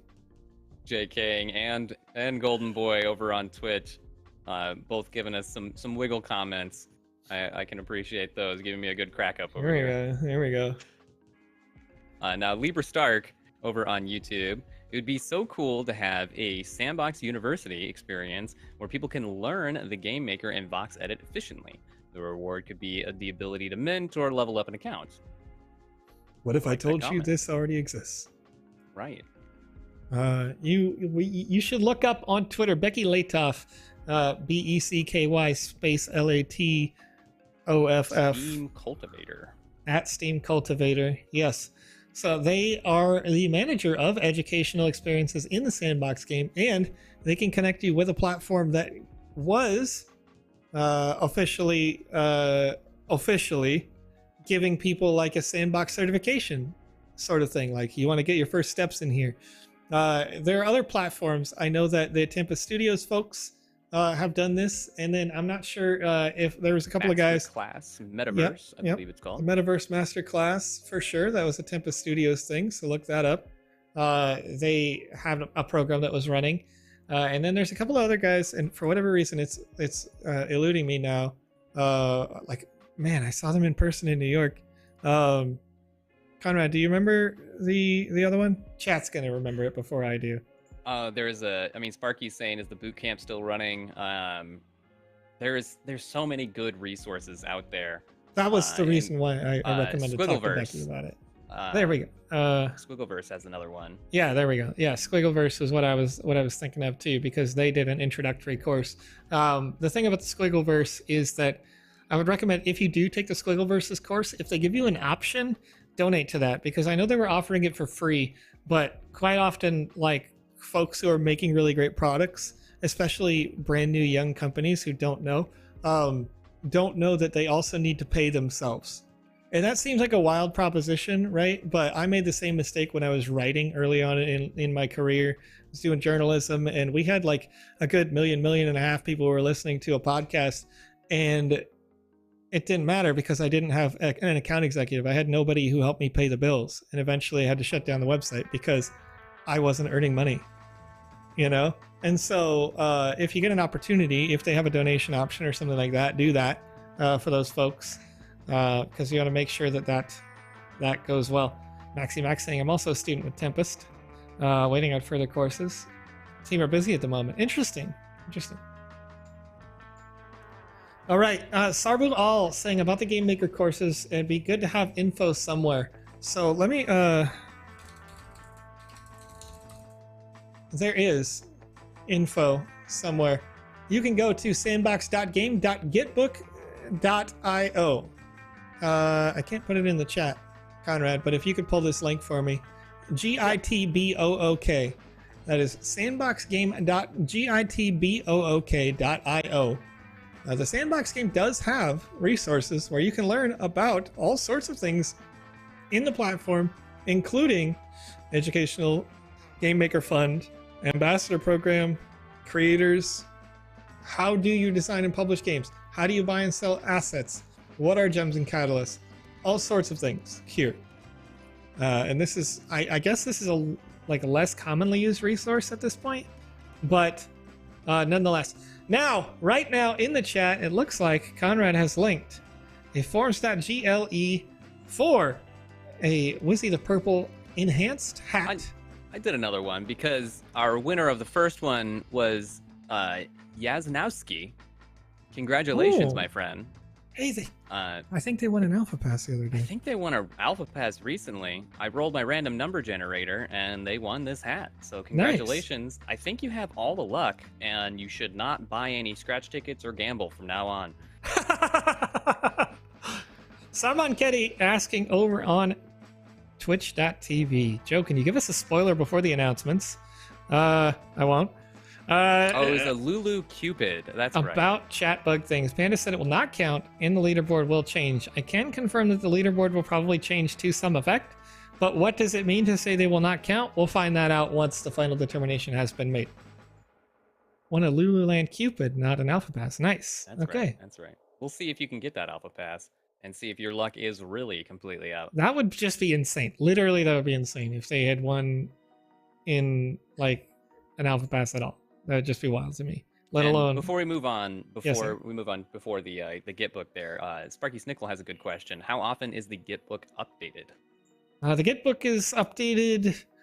Well, it used to be like 4 times a week, but I think at this point it's like once every other week. So we have 4 to 5 different people who would update that Git book. One of them is Scott. One of them is Peter. I'm sorry, Cyber Dragon. Hopefully their name is doxed. Now I just associated those two things. Amy does it. Becky also does that. And some other folks in marketing that I forget. Right. And so Nino over on YouTube says, if I have a map and I visited it and it's got that little picture of the green check marks, that means I just visited, right? And I haven't completed it? No, if it has a... Okay, so let's go back to the map. This is on sandbox.game, so let me pull that up. Sandbox.game, if you're on the play section, then you'll see that the green check mark represents a certain number of quests. It may not represent all of the quests, but the Steve Aoki's in the Club XYZ, you can see when I highlight it, it says 4 out of 4 ethos points. That means I've done every possible quest here. Same thing with the Dead Mouse Tower of Light. This one has a check mark because I have 10 out of 10 ethos points, but then I also did the special event. So I had 7 of 7 for that, and I get the check mark. The WMG land has it, but the BAYC Miami that I'm currently in, I've only completed 2 quests, 2 out of 15 ethos points. Ethos points may be more than 1 point per quest, depending on the kind of quest, usually like the Voxelite collection. You can see here the Alpha Lobby doesn't have a green check mark, because I did 15 out of 15, but I did not do the special event. So I have 0 of 2 on that. It's okay if it doesn't have a check mark, right? It doesn't affect too much, but some of these won't be able to be completed if you didn't show up for the limited time event. That's okay, because if you are just trying to play and earn and you just want to get like a little extra, you'll be able to get on the leaderboard even without completing all of the quests at this point. There are 10,000 leaderboard positions, and less than 10,000 people have been a completionist and done everything. And how about those Game Jam games? The Game Jam experiences will not count towards the, like, you can get check marks on them, but there's not a point necessarily. If you're playing to have fun, you're playing to enjoy the game, then play in the Game Jam games, just because they end up being high quality stuff like this Undead Game Jam Clear right here. It's an FPS, right? You're not going to find an FPS in any of the other experiences in here. It's, you know, they're quite a lot of fun, really good high quality experiences that were made in competition with other people. The Music Mayhem, super fun experience that has your head on a swivel, and you're like one of those Japanese game shows where you like try to like form your body so that you don't get hit by the wall that's oncoming. It's a lot of fun. So yeah. Hello, Danny. And yes, that's how you spell Conrad. And Lord Agnew over here. I love that name. I always have. This is kind of a double hitter. So Joseph, what is the leaderboard for monkeying around? I asked the people at Metaprints, and they said the Sandbox knows, but they want to show the leaderboard but can't, or something. I just want to see. Can you post the leaderboard for Metaprints so we can know what the scores are and be near the top 10? They haven't posted it yet, and said the Sandbox needs to give us a official answer. Yeah, as I recall, I'm trying to find the experience in the map, but the monkeying around experience had all of their times locked. I can't, darn it, I don't know where it is. Chat, help me out with this. I'm trying to find it here really quickly, but... You got this, I believe in you. One eternity later. You gotta zoom in there, Joe. I'm reading, bro. I'm reading out loud. I'm not really. I do wish the experiences were easier to navigate here. Yeah, well, you know, it wasn't a problem until this alpha when we doubled the number of experiences. Right. Now I'm like, there's so many games. What do I do? What? Above Dracula's. Thank you. Monkeying around. Above Dracula. There we go. Okay. I don't know why I even asked for that. I literally have to click leaderboard and click on this, and then monkeying around would have times, but they locked. This was the page where it was locked out, right? Monkeying around. I have mine on here. Oh man, I want. You don't have the quality. public ones, and that's the thing, right? There's not. I don't know if there is a global time listed. Yeah, they just changed performance times, not a general global time. There used to be one that had the best time ever, but I think it kind of comes as a bit of feedback. It may be a result of, you know, the number of, quite frankly, complaints in the current patch where people have said it's impossible for that person to have had that completion time, as we are manually reviewing completion times to ensure that of their possibility, like asking some of these people to send in videos and do things like that to make sure that they're legitimate. So, right. You know, yeah. And chat, I definitely feel your pain. I want that quality of life. I want search bars everywhere. Trust me. Yeah. We were in a call with Alex earlier today, where it was like, hey, where's my search function in the Game Maker, you know, to save me some time? And he's like, I'm going to go harass that person politely. Right. To get that thing in here for the next update, possibly. We'll see. Not the next update, but you know what I mean. The next big one. Check it out. Check it out, Joe. We got a CyberKong friend here with us. Yeah, we do. What's up, hologram? I love seeing those CyberKongs. I can't wait to hear more about that. But as we continue on some of these questions, let's go here. All right, what do we got? I had a comment that I was going to say, but I've completely spaced on it now. My brain is slowly becoming mush. Now he's mushing. Now we got Silicon Tech help out a little bit there. Shaman 4, it says, correct me if I'm wrong, but I think it's impossible to complete all the missions in 3 hours so far. I will correct you, and you are wrong. Right.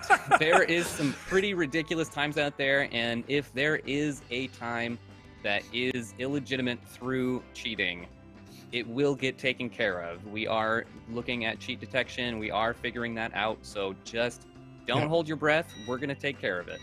Yeah, what's interesting about this, too, is that, like I was, PandaPops, right? PandaPops, among the streamers, is the best speedrunner. I don't know if that's from persistence or raw ability.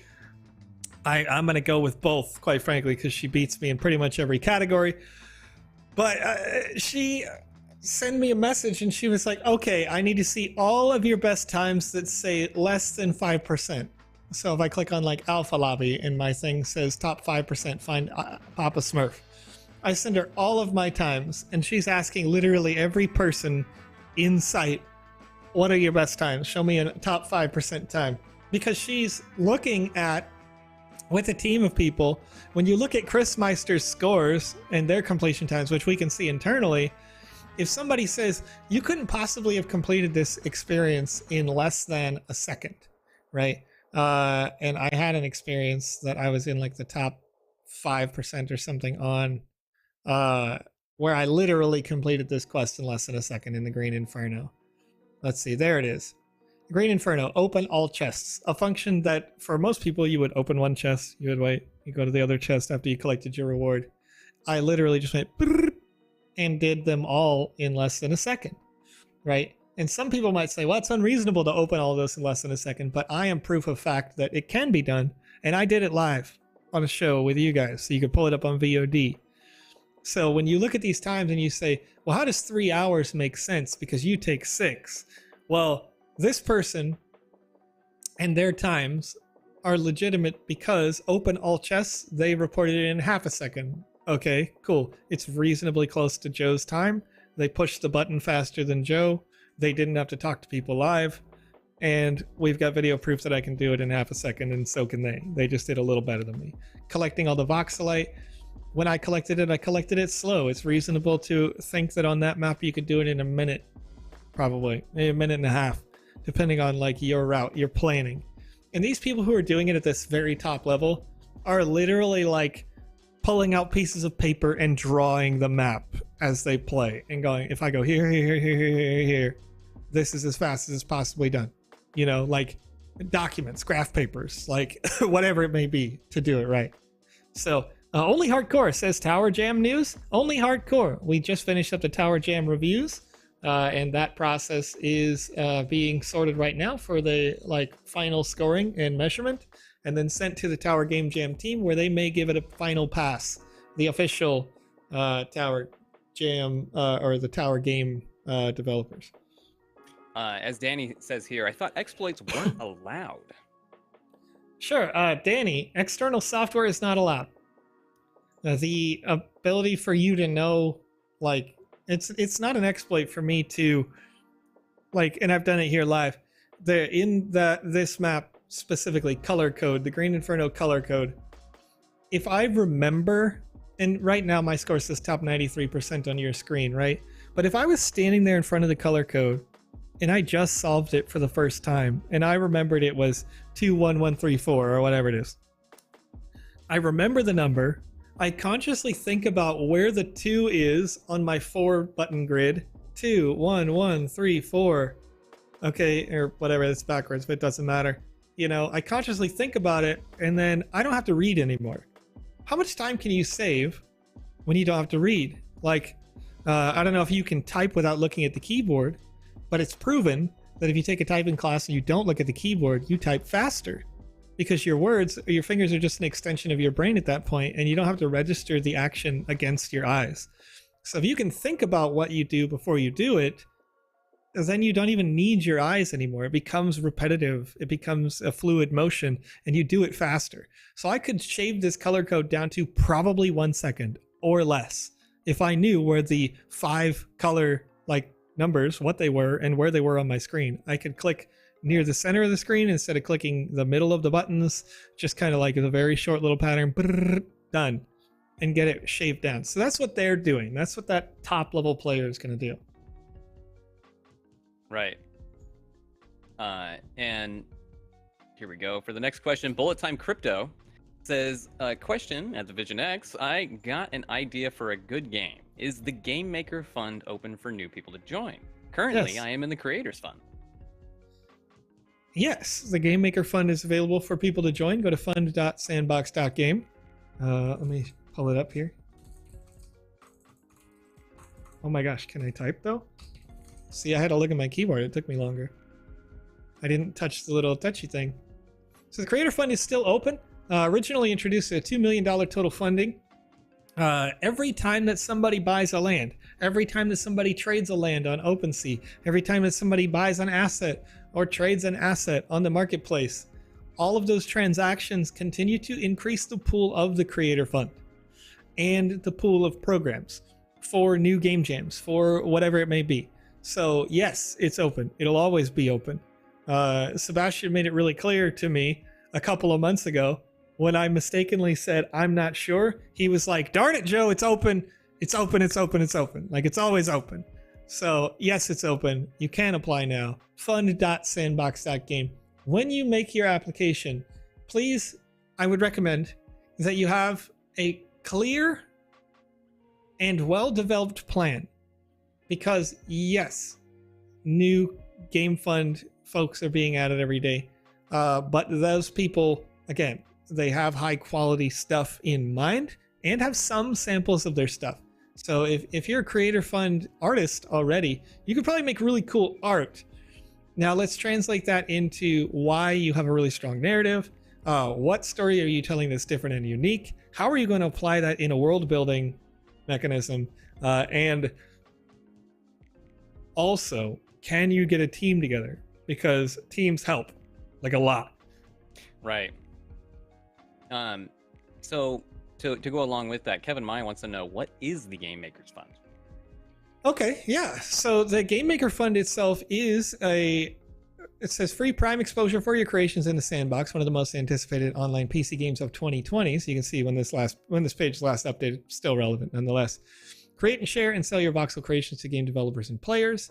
So the Creator Fund applies for both functions, the Game Making Fund and the Asset Creators Fund, two different things, but nonetheless.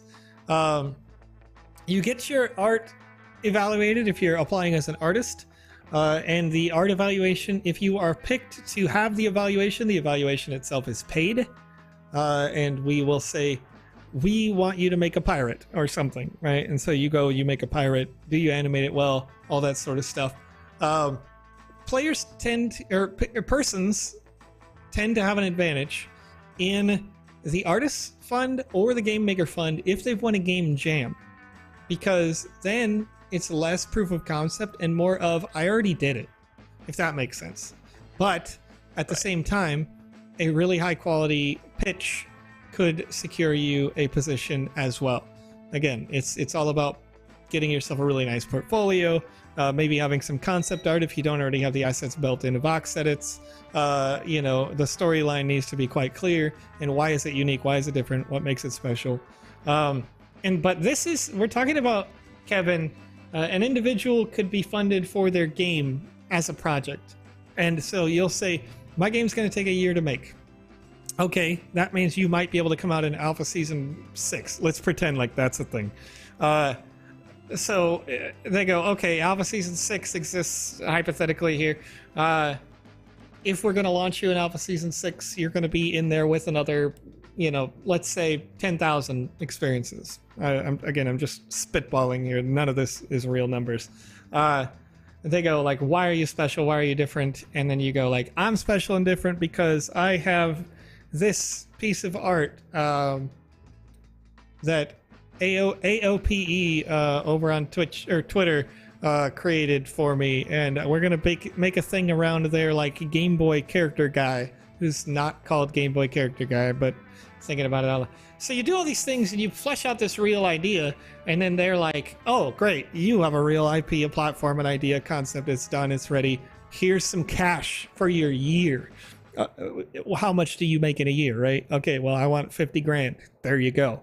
And if you're somebody who lives in Paraguay right now, where you're making an average of $3,000 US a year, and you say, this game is going to cost me 30 grand to develop, you just got paid 10 years worth of salary overnight. You know what I mean? It makes a big difference in some people's lives here. So lots of cool stuff anyway.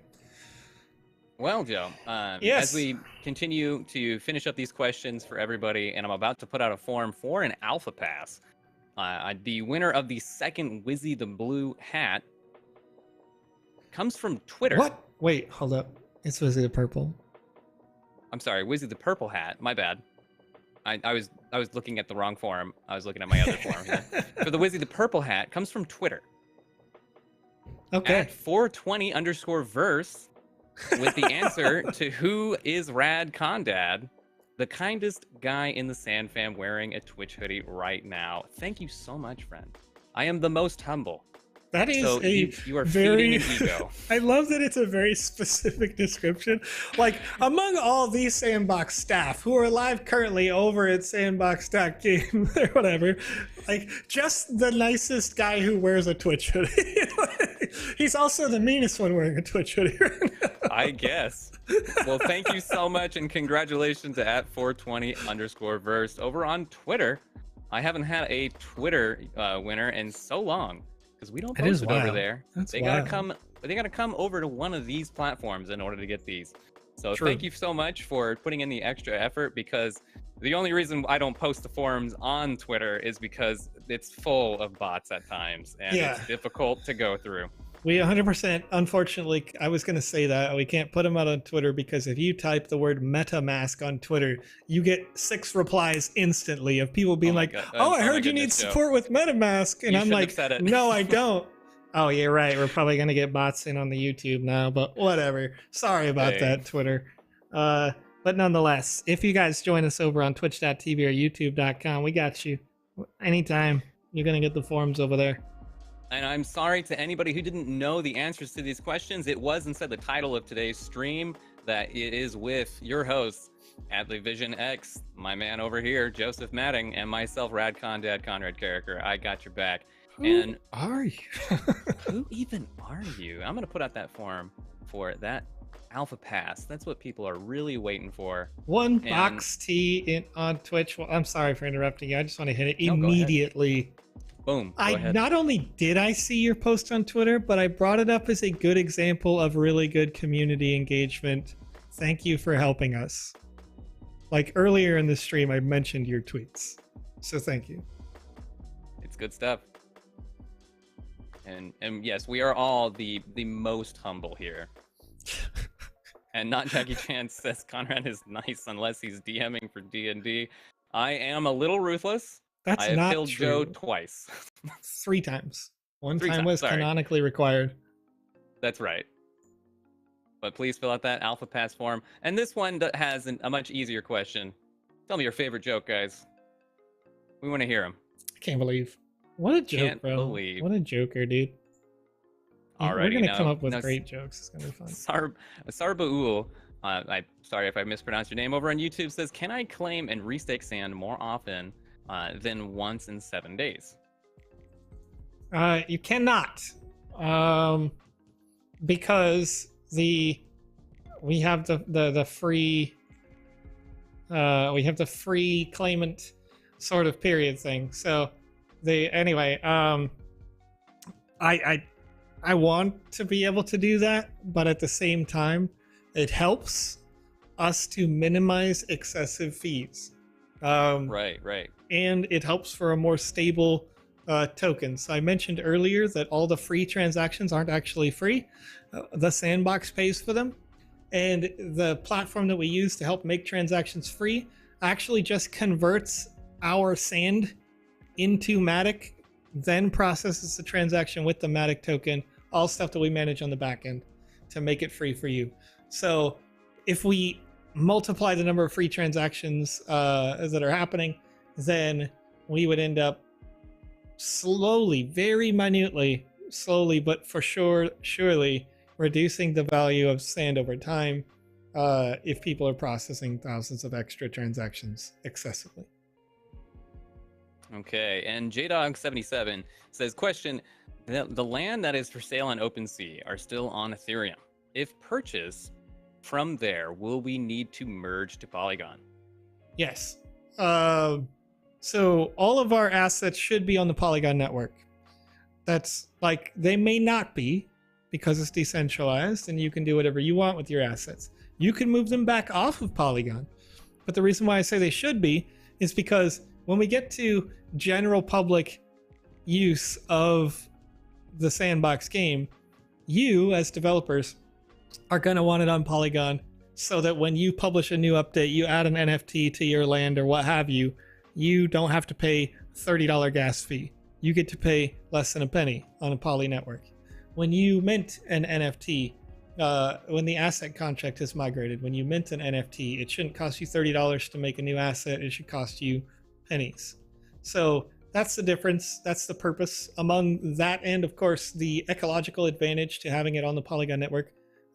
It's not so bad, of course, now on ETH because it's on proof of stake, but that's why we originally moved to Poly, and it's exponentially so now that you're on Poly.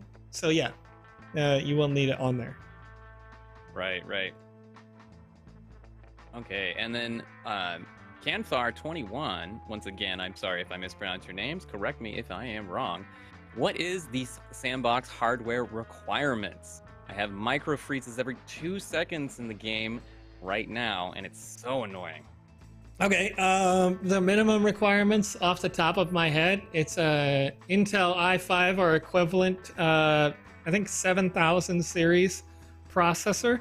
The processor is usually the biggest bottleneck for people.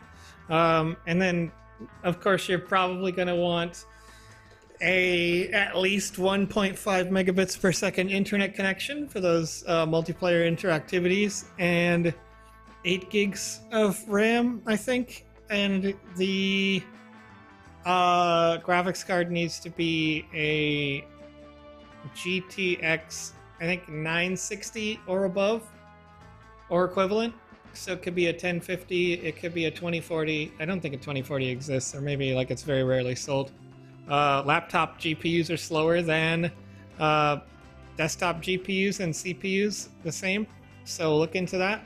There will be small differences, but some people have experienced issues with a Macintosh OS if you're using an older and you're not using an M1 GPU or CPU.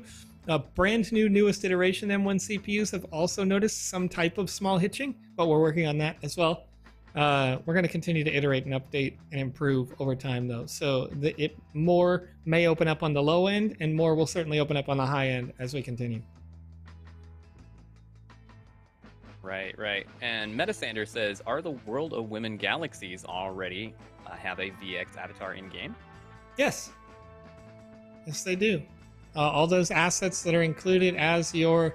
let me see here. If we go to the shop section, all of these avatars that say NFT avatar, if you click play, you click shop, you'll see the NFTs. All of these have an interpretation that exists in the Sandbox game already. World of Women Galaxy, World of Women, Aokis, Moonbirds, gym aesthetics, gutter rats, gutter pigeons, gutter dogs, gutter cats, gods of rock, demigods, cool cats, clone X, people of crypto, BAYC, and the dog. But the Galaxy World of Women. That was the very first one that I mentioned at the very bottom. Did you really? Yeah. Oh my goodness, I am blind. One. I'm also deaf, Ding. apparently. You know what? It's all right. I come from a civilization of people that can't count past 3. So I'm with you all over it. Same. Marco over on YouTube says, for you, what is the best experience so far in like map design? Avenged Sevenfold is still the best for me. So, I think that I'm way different than most people, quite frankly. And it comes down to my type of gameplay style. I either like a game that is highly competitive, or a game that is highly narrative designed and handholds me on where to go. You said highly competitive and my pupils shot up. Yeah. So when I go and I think about what's the best game that's out there, I don't even remember if it's released yet. And it's not. I would say the Race Maze experience is the best. You know what? No, I changed my mind, but I won't play it only because it doesn't count toward the high scores list, and most people who watch the show don't care. Music Mayhem. If you haven't played the experience, Music Mayhem is great. It's very simple. Walls close in on you from every direction. The walls have holes in them. You can jump through the holes or around the wall or whatever. But at the same time, you have a disco floor that has certain colors all over it: red, green, blue, whatever, yellow. And sometimes one of the sides of the wall where the walls may approach you will say stand on green, because all the rest of those floor tiles are going to disappear. So you're still dodging walls while also managing to somehow still stand on green. The longest time I got was a little over 6 minutes. I've never seen anybody get something longer than that. I've never seen a screenshot of something longer than that. Fast-paced, fun, replayable to no end. That's the kind of game I like. The other side, I'd say probably the best game I've ever played is Uncharted 3. No, Uncharted 2. Uncharted 2. So a legitimate game. Yeah, well, I mean, it's a full narrative experience where when I ask myself, where do I need to jump? I can see a tarp hanging off the side of a mountain cliff or something. I'm like, oh, that's where I jump. Like, it's obvious, but it's not out of character with the game, just like the environment around you, right? And so I don't, and to that point, I guess, somebody mentioned the name of the game, another parkour game that does that very well that just released. Darn it, brain, why are you the way that you are? I literally did an interview with these people. I am a terrible human. Oh no. Yeah. Well, while you're trying to Lucky fix your brain Catland. part. Lucky Catland does that. Yeah. Where every asset that is designed has a nice high contrast, so you clearly know where to go. And when you might not know where to go, literally the sides of the map have arrows that are like, go that way, dummy, there's a ladder, right? And so you can't mess it up. And that's just really, really good in-game game design that needs to like be celebrated. Because when I played Uncharted 2, like, I'm jumping from one thing to the next. The events are triggering based on proximity. And I know that that's happening in the back of my mind, but they're happening. And like, I was running through a burning building that the floors were blowing out and the roof was caving in on me. And I had to turn the game off after like 8 straight hours of play in that game because I felt like I was going to have a heart attack. I was enjoying it that much. Like, I was in it. I was immersed in that experience. And that's the kind of game that I like to see. So when you build something like this, you know, I imagine you could build that kind of game. Cut you off for a second. Okay, yeah, go for it. Alpha forms closed. Can't believe he closed the forum chat. Continue though. No, yeah, but when you build those kinds of experiences in the Sandbox game, I feel like you could make a game that's similar to an Uncharted or something like that, where there are a lot of event-based triggers with world impacting things in your small spaces like this. You just have to make sure to use your audio triggers to allow people to know that these things happen. Yes, narrative design right now doesn't allow you to have audio narrative, and like you do have to talk to people with text, right? But you can still make things emotional and impactful. You just have to understand that there are going to be a lot of people who, like the chat has brought up so far today, are only here to play to earn. They're not here to actually enjoy your narrative experience. So I'm not that guy. I like when we played Missing Parts Chapter 1 and Panda and I bounced back and forth just like voice acting the experience, right? Like, that was fun. I liked that game. It's much different than, and I'm all over the place too, right? Like, I don't just like one thing. So as Jacob in the chat actually beat me to it, Joe, you should play Shadows of the High Sea if you want a competitive game. It is my favorite experience in this alpha because it has that high competitive nature. And Joseph, you know who I am. I need to have a goal in mind. I need to have somebody to beat. Leaderboards are not my friend because I get obsessive over them. So yes, Shadows of the High Sea is where I'm at. When they had that competition, I of course didn't join it because I don't want to take prizes away from the community. But of course I did go for a high score. I got a relatively high score as well. And I just need something that is engaging, that is constantly engaging. When it comes to a narrative experience for me, it's a one and done. I can't replay it, and I need replayability. So for me, roguelites are going to be where I'm at. Right now, I'm loving the game Plate Up because it's a cooking simulator, but it's a roguelike cooking simulator. We got to play it. But, Chat, I got umbrage with this guy, all right? I got problems with this guy. Oh, no, come on, Joe. Come on. I'm going to tell him. You know how much I hate Overcooked, though. I'm going to tell him. I literally said to this man, I said, that game is on sale with a game at the same time. They were bundled. It was called Golfy, made by the same publisher. I said, it's on sale. They're 20% off. Go get both of them together right now. He says to me, I hate Overcooked, and I'm never playing this game in my life. And I was like, all right, that's fine. That's fine. I bought the bundle already. Whatever. I'm going to play me some Golfy. I'm going to enjoy my time. This he messages me last week. He says, hey, you should get this game. It's really good. It's called Plate Up. And I was like, that's it. You could have played with me. We could have been friends.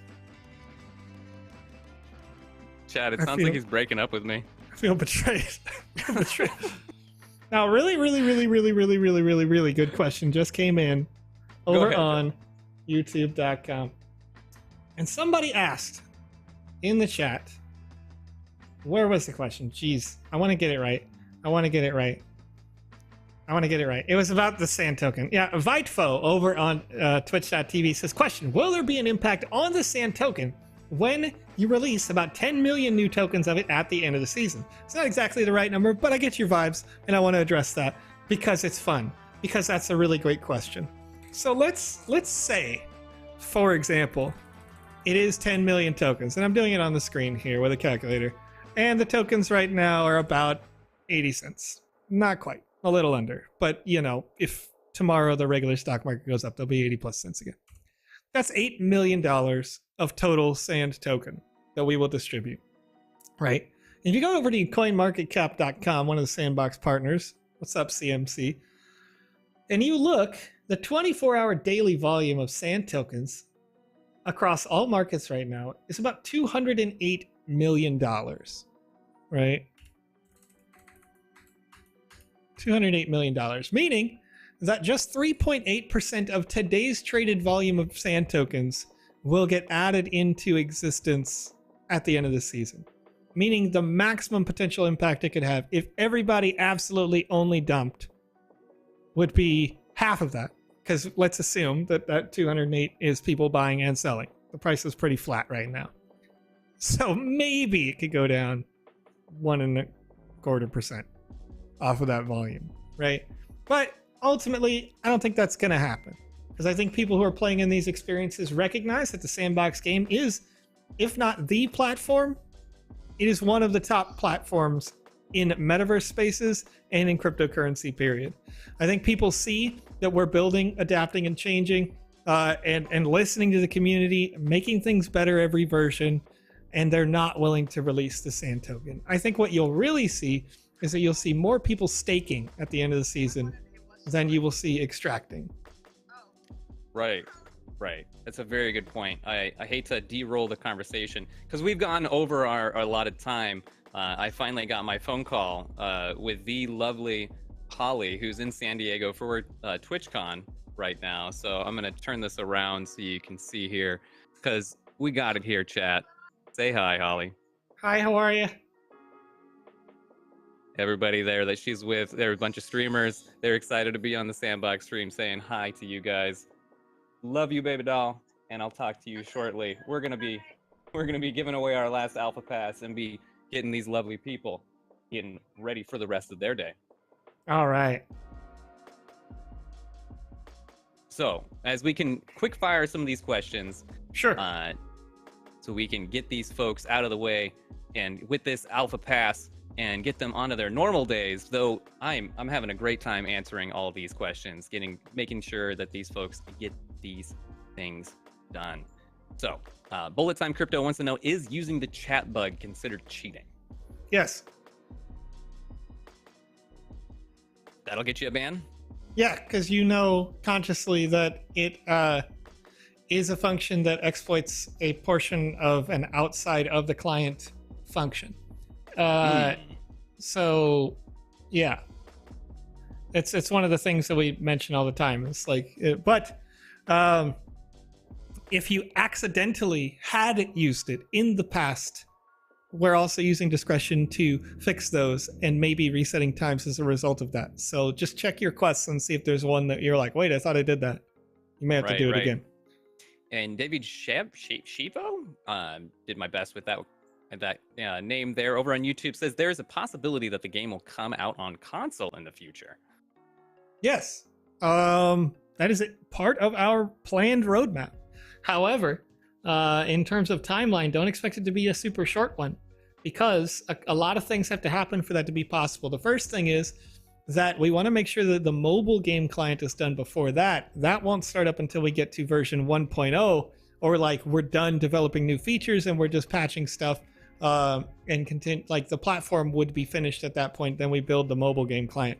Finish the mobile game client, then we work on consoles. However, that needs two other things to happen. Let's assume that the Sandbox game, technically right now, I don't think it would work on the Switch. Like literally from a technical perspective, I'm pretty sure it would not work on the Switch. Because I know what the Switch's hardware is made of. An Xbox Series X, S, whatever, it could work on that. Does Microsoft allow for a cryptocurrency-based platform to exist on their platform? We'll see. I think they're more open to it than Sony, who is a very closed system right now and is playing from the front in terms of the console wars, which don't really exist. So I don't really see that as being a thing. So now, yes. Here's a follow-up question from IcePilot. How is the chat bug bannable? That's just exploiting a bug. You said exploits were allowed. Yeah, well, the reason why I'm saying yes is because we have asked intently about it, and the people who are like actively managing this have said chat bug is bannable and clear to see. So this is not a Joe decision thing. I'm just telling you the reality that they're saying chat bug is bannable. All right, so let's avoid doing that one if you can. Just avoid that one. And but this says, yeah. Oh, go ahead. Yeah, no, never mind. It was better. Right. It was better off not to get into the internal, politics of trying to make this platform better in the future, because then people will get upset about stuff that really won't matter at the end. We wish we could do it all, chat. We really do. Drakusha says, after Dead Mouse, will be an alpha lobby event, and will there be any other events? There are, but I think you can already see them if you highlight them. Like the Aoki's Playhouse has a special event. I think right now the World of Women Tower has an event Ethos Point. And those are for usually those folks who have like the shop assets. I forget what the list was, but you can check it out at sandboxgame.medium.com right now.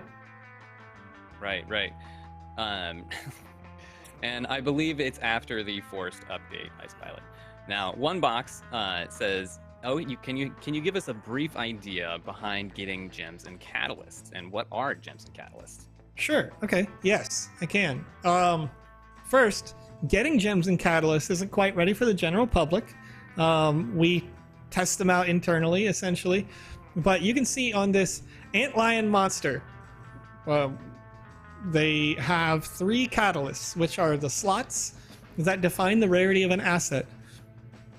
Because they chose to have it be this particular rarity with 3 slots instead of 4, they were able to mint a maximum of 50 assets.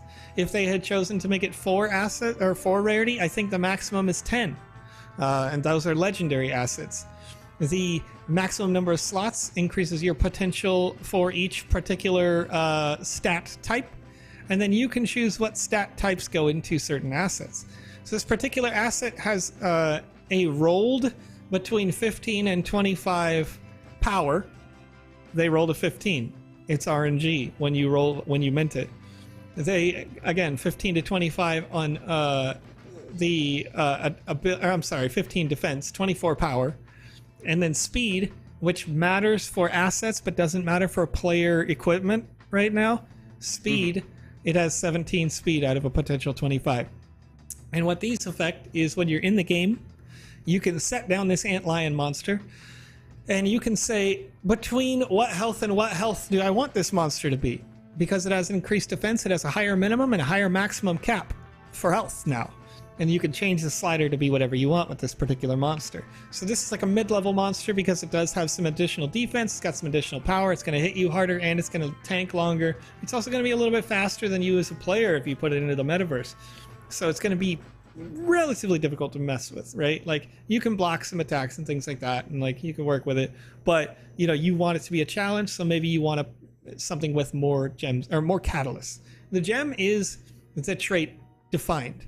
So if I had 3 slots because I had 3 catalysts, I could give it all power and put 3 power gems, 3 yellow gems in there. If I did that, then this thing could potentially hit me for 75. It'd be between a minimum 45, a maximum 75 that it could roll when you mint it.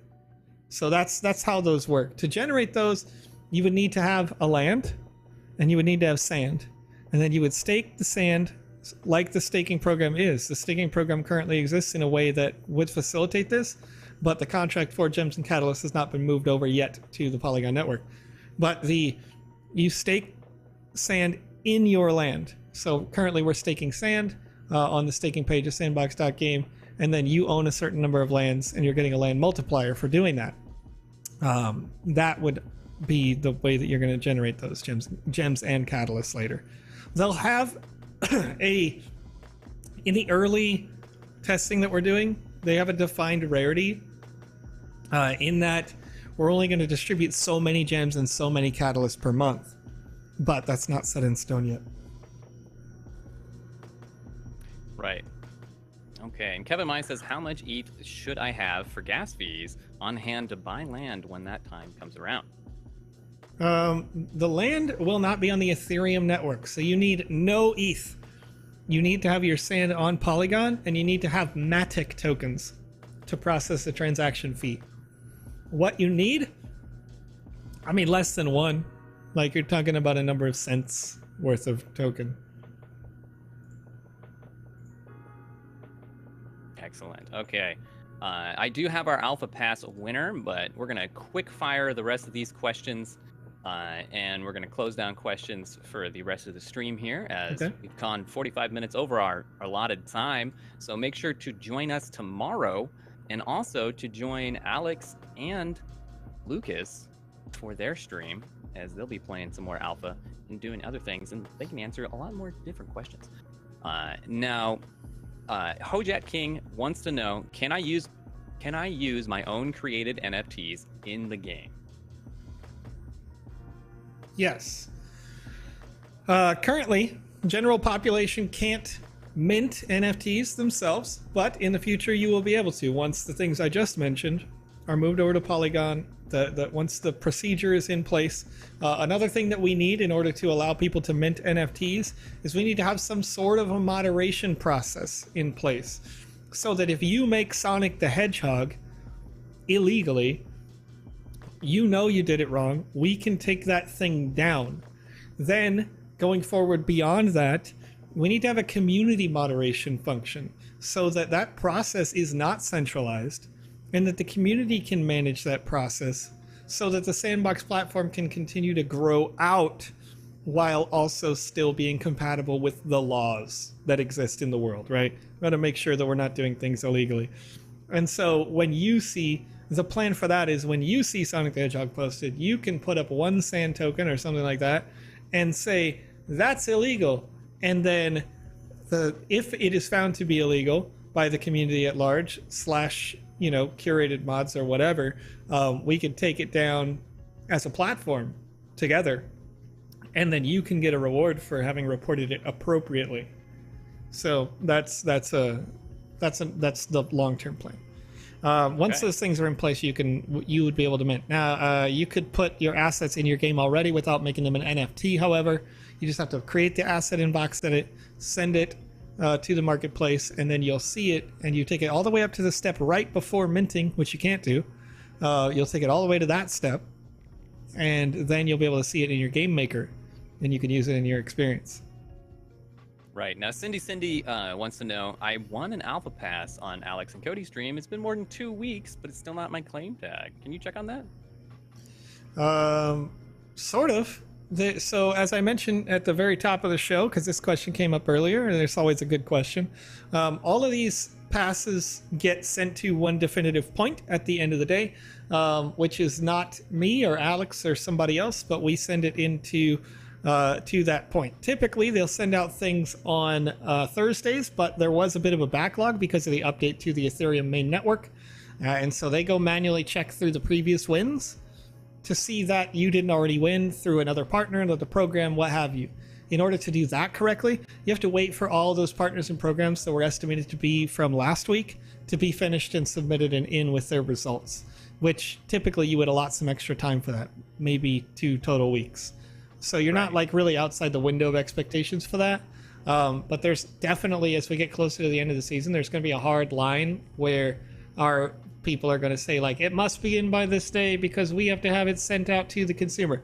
All that said, it's okay. Because when you win, as long as you're on the approval list, you don't even have to claim tomorrow. You don't have to claim the pass to claim the sand. None of that. You'll just get on the approval list, and at the end of the season, it's going to say, claim your pass. It's an NFT you can have for next season if you want to do the, like, get the additional tickets that you get for the next, season 4 pass or whatever. And then claim sand is separate.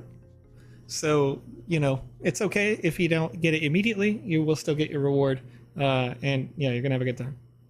Right. And Metasander says, is there a way so we can see all our requests on screens?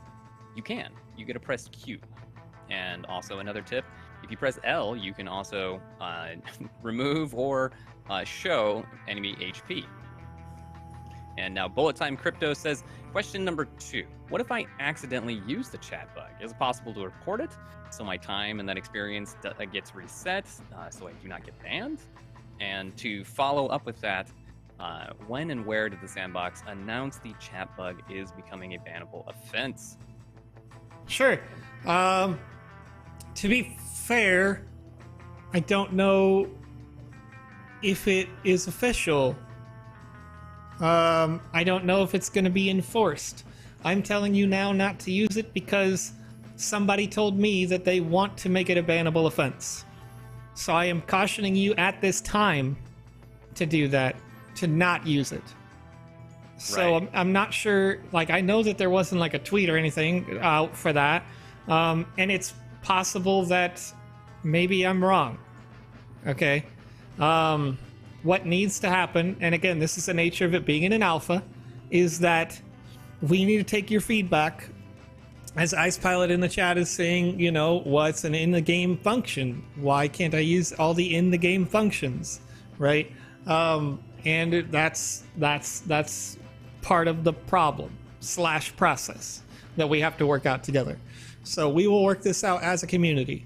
We will get this sorted out as a community. And at the end of the day, again, the thing that I want to mention is that the 1.5 million sand total prize that goes out for this leaderboard is an acceptable expense to making sure that we can build a leaderboard together.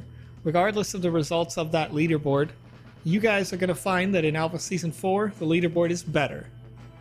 And the incentive that we have, that 1.5 million sand, is incentive for you to help the platform learn how to do this right between Alpha Season 3, 4, 5, whatever. You're going to help us learn how to do it better together. And if the sand wasn't there on the leaderboard, most people probably wouldn't care, So it's an acceptable expense in order for us to help build a better product. That's what it's there for. So, yeah. Right. And to add to that, it is, it is an incentive to find these bugs, of course, as Ice Pilot's saying. And we don't necessarily want to ban anybody. I personally don't think anybody should be banned for this, but again, that's just my opinion. We're not fully involved in every single asset and every single facet of this company. We can do our best to take your guys' feedback and your guys' suggestions and pass it along as we do. But you have to remember, we don't control everything. We can only be the front line on the messengers. Right. And that's the thing too. Like I took a very closed poll earlier this week that I'm still getting answers to, which like I asked people straight up in this closed group. Like I think there's like 50 people in there. 75. Thank you. And I said, what do you think sucks about Alpha Season 3? That was my question. It wasn't like, what do you love? What do you don't like? Whatever. I didn't mince words, right? I'm like, what's awful? Tell me what's awful. And I got a lot of responses. Some of them were the same answer from multiple people, which is great. And, and so I'm going to take that feedback with what I know from internal discussions, what I know from external discussions, what I know from you guys in this chat, and then put it out in a very long form email that says like, this person said this is our potential resolution for season 4. You guy who actually codes this, tell me why this doesn't work, right? And so we'll have a very long conversation, and I'm doing that ahead of the feedback form that's going to go on the website at sandbox.game, just so that I can try to like get the ball rolling on some things that seem obvious to me. Maybe they seem obvious to you in the chat, right? But may not be obvious to a guy who literally comes to work, does his job, and goes home, right? There's definitely going to be people like that who work here or anywhere else that they'll come in, code, and leave. And they have a perception that we don't have as players, that we don't have as streamers, that Seb doesn't have when he goes to conferences, right? So we have to take all of the different ways that this community comes together and make it right. And that's what this closed poll is all about. And so, right.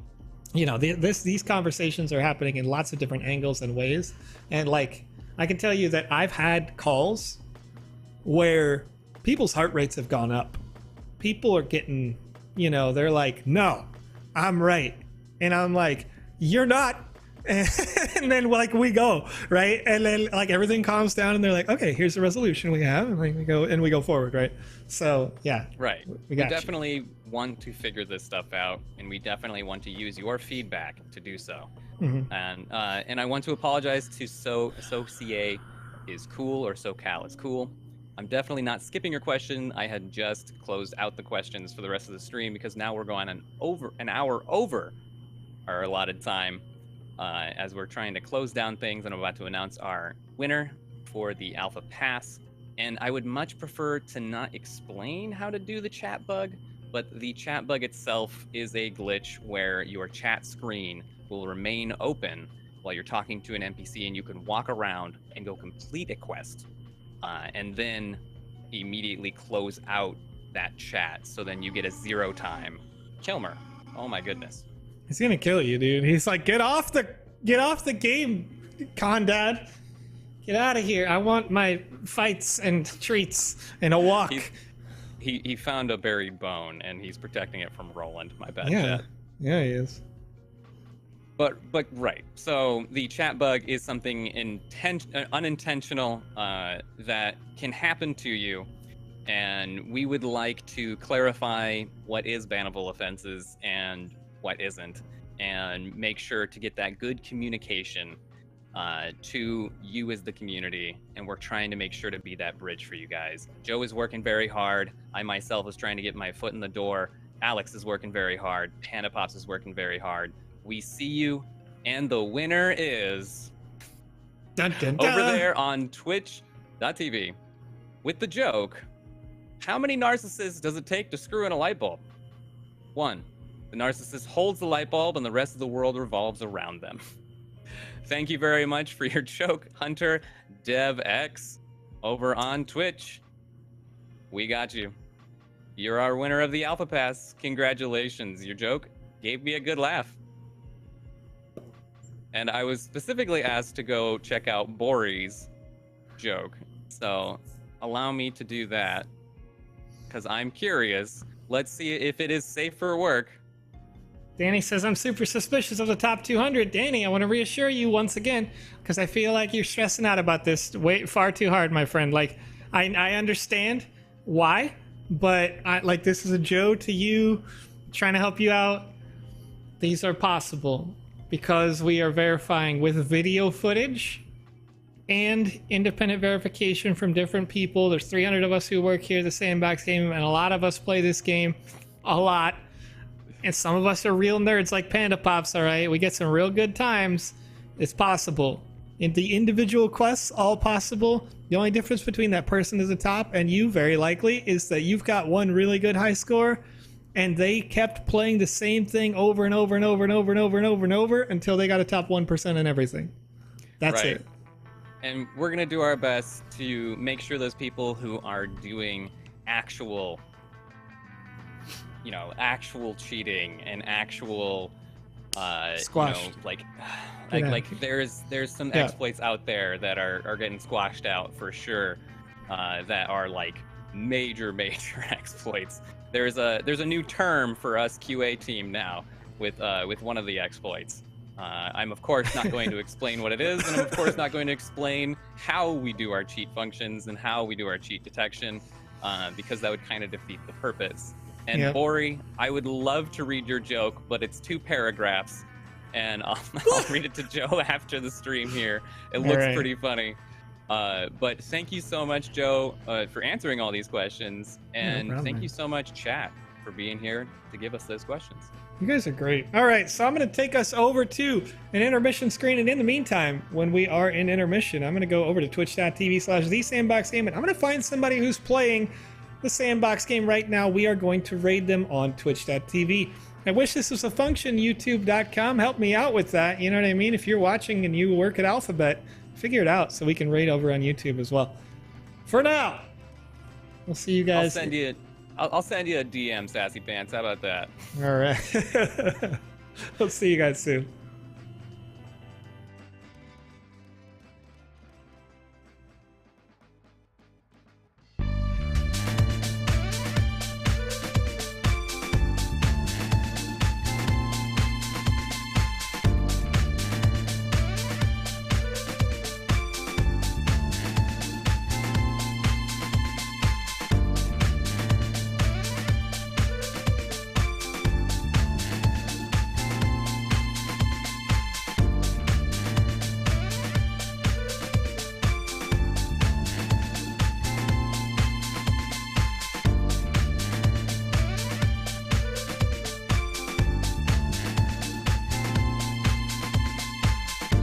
I'm going to raid Zumzy666 over on twitch.tv just to prove to you that people are way better than me at video games, alright? So this is what we're going to do. I can remove this guy. He's just trying to have a chat. So let's raid Zumzy666 right now.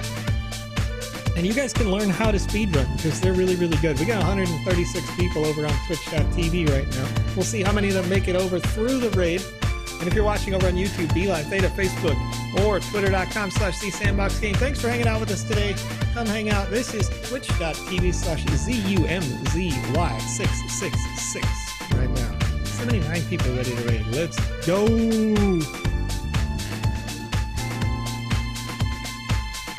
you unmute me? There we go. Yeah, but we raided now. It's too late.